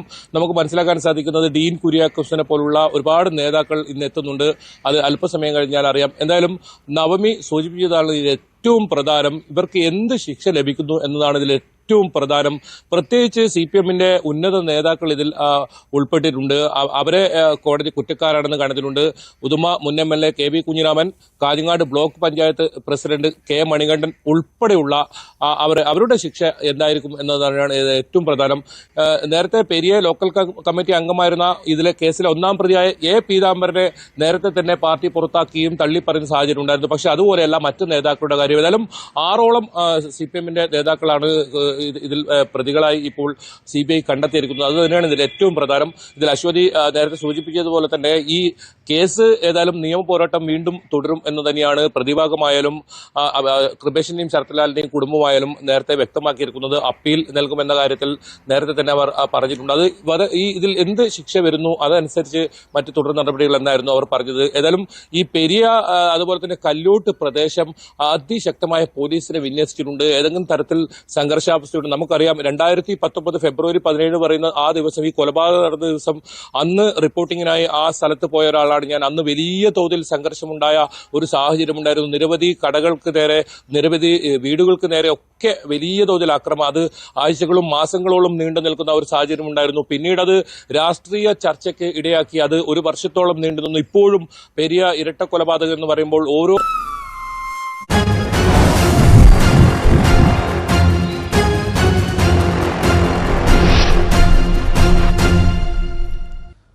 നമസ്കാരം. ന്യൂസ് ട്രെൻഡ്സിലേക്ക് എല്ലാ പ്രേക്ഷകർക്കും ഒരിക്കൽ കൂടി സ്വാഗതം. ന്യൂസ് ട്രെൻഡ്സ് ആരംഭിക്കുകയാണ്. സംസ്ഥാന രാഷ്ട്രീയത്തിൽ വലിയ പ്രകമ്പനങ്ങൾ സൃഷ്ടിച്ച, സംസ്ഥാന രാഷ്ട്രീയത്തിൽ ഏറെ കോളിളക്കൾ ഉണ്ടാക്കിയ പെരിയ ഇരട്ടക്കൊല കേസിന്റെ വിധി അല്പസമയത്തിനകമാണ് ഉണ്ടാവുക.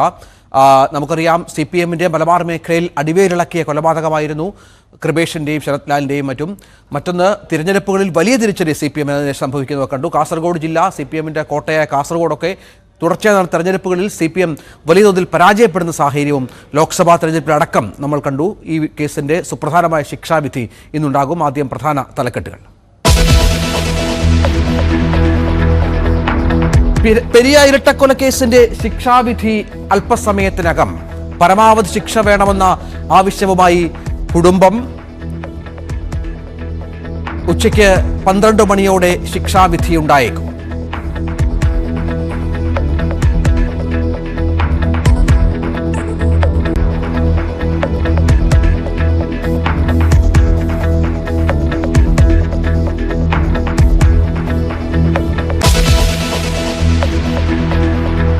കൊച്ചിയിലെ നൃത്ത ഗിന്നസ് റെക്കോർഡ് പരിപാടിയിൽ സുരക്ഷാ വീഴ്ചയ്ക്ക് പുറമെ സാമ്പത്തിക തട്ടിപ്പും.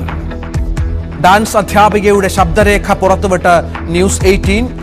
ഉമാ തോമസിന്റെ ആരോഗ്യനില മെച്ചപ്പെട്ടു. പ്രതി നികേഷ് കുമാറിനെ കോടതിയിൽ ഹാജരാക്കും.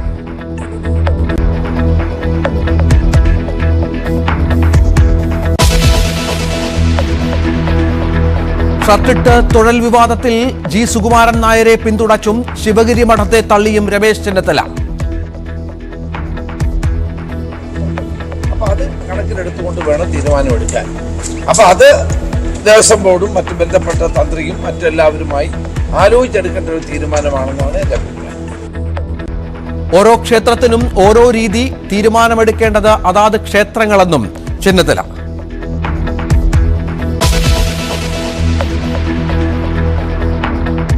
സംസ്ഥാന സ്കൂൾ കലോത്സവത്തിനൊരുങ്ങി തലസ്ഥാനം. മത്സരാർത്ഥികളെത്തി തുടങ്ങി. സ്വർണ്ണക്കപ്പ് തിരുവനന്തപുരം ജില്ലയിൽ. വൈകിട്ട് കലോത്സവ നഗരിയിലെത്തിക്കും. ആഘോഷമായി കലവറ നിറയ്ക്കൽ, പാലുകാച്ചൽ അല്പസമയത്തിനകം.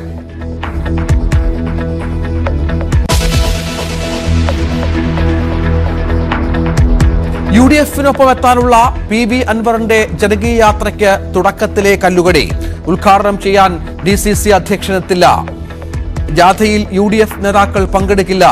സമാപന സമ്മേളനത്തിൽ ET മുഹമ്മദ് ബഷീർ മുഖ്യാതിഥി.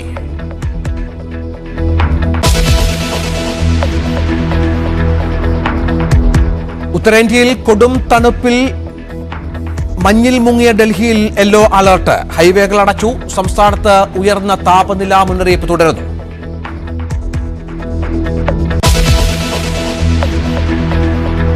മെൽബൺ 5ാം ടെസ്റ്റിൽ ഇന്ത്യക്ക് തകർച്ചയോടെ തുടക്കം. 72 റൺസ് എടുക്കുന്നതിനിടെ 4 വിക്കറ്റുകൾ നഷ്ടം.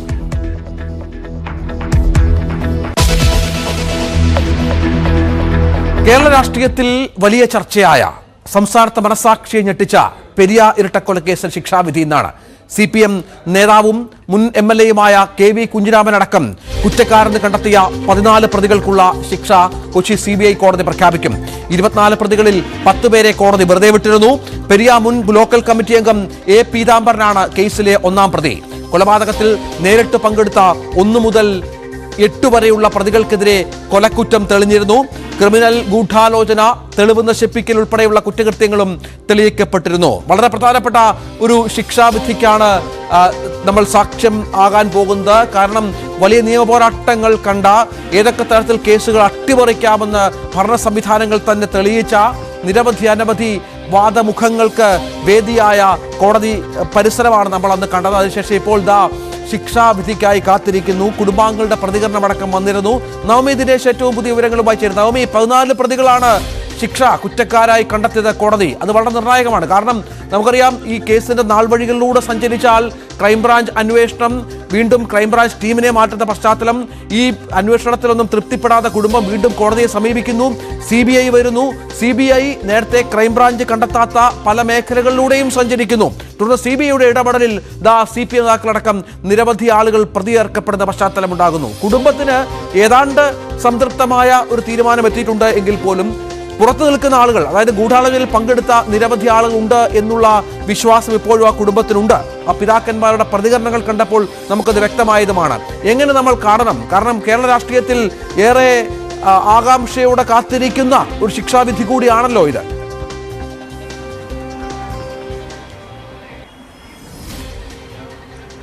രഞ്ജിത്ത്, 20 മാസം നീണ്ട വിചാരണയ്ക്കൊടുവിൽ 24 പ്രതികളിൽ 14 പേർ കുറ്റക്കാരാണെന്ന് കോടതി കണ്ടെത്തിയിരിക്കുന്നു. 10 പേരെ കോടതി വെറുതെ വിടുന്ന സാഹചര്യം. ഇവരിലെ ശിക്ഷ എന്തായിരിക്കും, കോടതി ഇവർക്ക് നൽകുന്ന ശിക്ഷ എന്നറിയാൻ കാത്തിരിക്കുകയാണ് കേരളം. അതിൽ 11 മണിയോടുകൂടി തന്നെ കോടതി നടപടികൾ ആരംഭിക്കും. ശിക്ഷാവിധിയിൽ അതിലൊരു വിചാരണ വേണമെന്നാണ് പ്രതിഭാഗം ആവശ്യപ്പെട്ടത്. അതുകൊണ്ട് ആ ഒരു വിചാരണ കൂടി കഴിഞ്ഞതിന് ശേഷമായിരിക്കും ഇവർക്ക് എന്ത് ശിക്ഷയായിരിക്കും നൽകുക എന്നതിലൊരു അന്തിമ തീരുമാനം ഉണ്ടാകുകയുള്ളൂ. അതായത് നമുക്കൊരു 12 മണിയോടുകൂടി മാത്രം ഇവർക്കുള്ള ശിക്ഷ അതേത് വിധത്തിലാകുമെന്ന് അറിയാൻ സാധിക്കുകയുള്ളൂ. 11 മണിയോടുകൂടി ഈ ശിക്ഷാ വിധിയിൽ ഒരു വാദം നടക്കും. ആ വാദത്തിന് ശേഷം മാത്രമായിരിക്കും ശിക്ഷാവിധി എന്ന് കൃത്യമായി നമുക്ക് അറിയാൻ കഴിയുകയുള്ളൂ. നേരത്തെ രഞ്ജിത്ത് സൂചിപ്പിച്ചതുപോലെ തന്നെ 14 പ്രതികളാണ്. ഇതിൽ പ്രതിയാക്കപ്പെട്ടവരെല്ലാവരും CPMന്റെ പ്രധാനപ്പെട്ട ഭാരവാഹിത്വം വഹിക്കുന്നവരാണ്. CPMന്റെ തന്നെ അനുഭാവികളാണ്, പ്രവർത്തകരാണ്.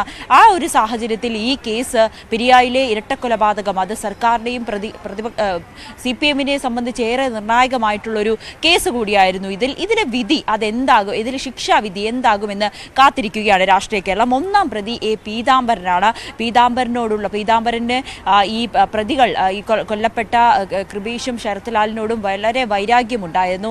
അത് ആ കല്യോട്ടെ പെരിയയിലെ വലിയ രീതിയിൽ രാഷ്ട്രീയ പ്രവർത്തനങ്ങളൊക്കെ, യൂത്ത് കോൺഗ്രസ് പ്രവർത്തകരായിട്ടുള്ള ഇരുവരും വലിയ രീതിയിൽ പ്രവർത്തനമൊക്കെ നടത്തി വലിയ സജീവമായിരിക്കുന്നതാണ് പീതാംബരന്. അത് ഉൾക്കൊള്ളാൻ കഴിഞ്ഞില്ല. അതോടൊപ്പം തന്നെ പീതാംബരനെ ആക്രമിച്ച കേസിലെ പ്രതികൾ കൂടിയാണ് ഇരുവരും. ഇതിന്റെ ഒരു വ്യക്തി വൈരാഗ്യമാണ് ഈ ഒരു കൊലപാതകത്തിലേക്ക് നയിച്ചതെന്ന് കൃത്യമായി CBIക്ക് കോടതിയെ തെളിയിക്കാൻ കഴിയുകയും ചെയ്തു. ഒന്നാം പ്രതി ഉൾപ്പെടെ 10 പേർക്കെതിരെയാണ് കൊലപാതക കുറ്റം കൃത്യമായി തെളിയുകയും ചെയ്തു. അതോടൊപ്പം ഗൂഢാലോചന, നിയമവിരുദ്ധമായി സംഘം ചേരൽ, കലാപം സൃഷ്ടിക്കൽ, തടഞ്ഞുവെക്കൽ എന്നീ കുറ്റങ്ങളും കൂടി കൃത്യമായി തെളിയിക്കുവാനും CBIക്ക് കോടതിയിൽ കഴിയുകയും ചെയ്തു. അതോടൊപ്പം ഇതിൽ ജീവപര്യന്തം മുതൽ വധശിക്ഷ വരെ ലഭിക്കാവുന്ന കുറ്റങ്ങളാണ് പ്രതികൾക്കെതിരെ ചുമത്തിയിരിക്കുന്നത്. അങ്ങനെ തന്നെയാണ് കുടുംബവും പ്രതീക്ഷിക്കുന്നത്. വധശിക്ഷ തന്നെ പ്രതികൾക്ക് ലഭിക്കും എന്നൊരു വിശ്വാസത്തിലാണ് കുടുംബവും കാത്തിരിക്കുന്നത്. ഈ 10ാം പ്രതിയായിട്ടുള്ള T രഞ്ജിത്തും 15ാം പ്രതിയായിട്ടുള്ള വിഷ്ണു സുര ഇവർ രണ്ടുപേരും ഈ കുറ്റങ്ങൾക്ക് പുറമെ തെളിവ് നശിപ്പിച്ചതായും ഈ പ്രതികളെ സംരക്ഷിക്കുന്നതിനും ശ്രമിച്ചുവെന്നും കോടതി കണ്ടെത്തുകയും ചെയ്തു. ഇവർക്കും അതുകൊണ്ട് തന്നെ ഈ 10 പേർക്കും വധശിക്ഷ വരെ ലഭിക്കാവുന്ന കുറ്റങ്ങളാണ് ചുമത്തിയിരിക്കുന്നത്. ഒപ്പം മുൻ MLA KV Kunhiraman, Uduma MLA KV Kunhiraman ഉൾപ്പെടെ 4 പ്രതികൾ, ഈ 4 പ്രതികളും പോലീസിന്റെ കസ്റ്റഡിയിൽ നിന്നും പ്രതികളെ മോചിപ്പിക്കാൻ ശ്രമിച്ചു എന്ന് കണ്ടെത്തിയിരുന്നു. ഇതിന്റെ അടിസ്ഥാനത്തിൽ 2 വർഷം വരെ തടവും പിഴയും ലഭിക്കാവുന്ന കുറ്റങ്ങളാണ് ഇവർക്ക് മേലും ചുമത്തിയിരിക്കുന്നത്. അങ്ങനെ ഈ പ്രതികൾക്കെല്ലാം തന്നെ കൃത്യമായിട്ടുള്ള ഒരു ശിക്ഷ കിട്ടണമെന്ന് തന്നെയാണ് കുടുംബവും ആഗ്രഹിക്കുന്നതും കേരളവും ആഗ്രഹിക്കുന്നത്. കാരണം അത്രയേറെ കേരളത്തെ കണ്ണീരിൽ അണിയിച്ച 2 കൊലപാതകമായിരുന്നു യൂത്ത് കോൺഗ്രസ് പ്രവർത്തകരായിട്ടുള്ള ചെറുപ്പക്കാരായിട്ടുള്ള 21, 24 വയസ്സ് മാത്രമുള്ള കൃപേഷിന്റെയും ശരത്ലാലിന്റെയും കൊലപാതകം. പിന്നീട് ആ കുടുംബത്തിന്റെ കരച്ചിൽ, ആ കുടുംബത്തിന്റെ നിയമ പോരാട്ടം, ഇതെല്ലാം നമ്മൾ കഴിഞ്ഞ കുറേ നാളുകളായി കണ്ടതാണ്. അതിനിടയിൽ ഈ CBI അന്വേഷണം ആവശ്യപ്പെട്ടുകൊണ്ട് കുടുംബം കോടതിയെ സമീപിക്കുന്നു. ഈ ക്രൈംബ്രാഞ്ചിന്റെയും പോലീസിന്റെയും അന്വേഷണത്തിലൊന്നും തൃപ്തമല്ല എന്ന് പറഞ്ഞുകൊണ്ട് സുപ്രീം കോടതിയെ വരെ ഹൈക്കോടതിയിൽ ഈ CBI അന്വേഷണത്തിന് വേണ്ടി കുടുംബം ആവശ്യപ്പെടുന്നു.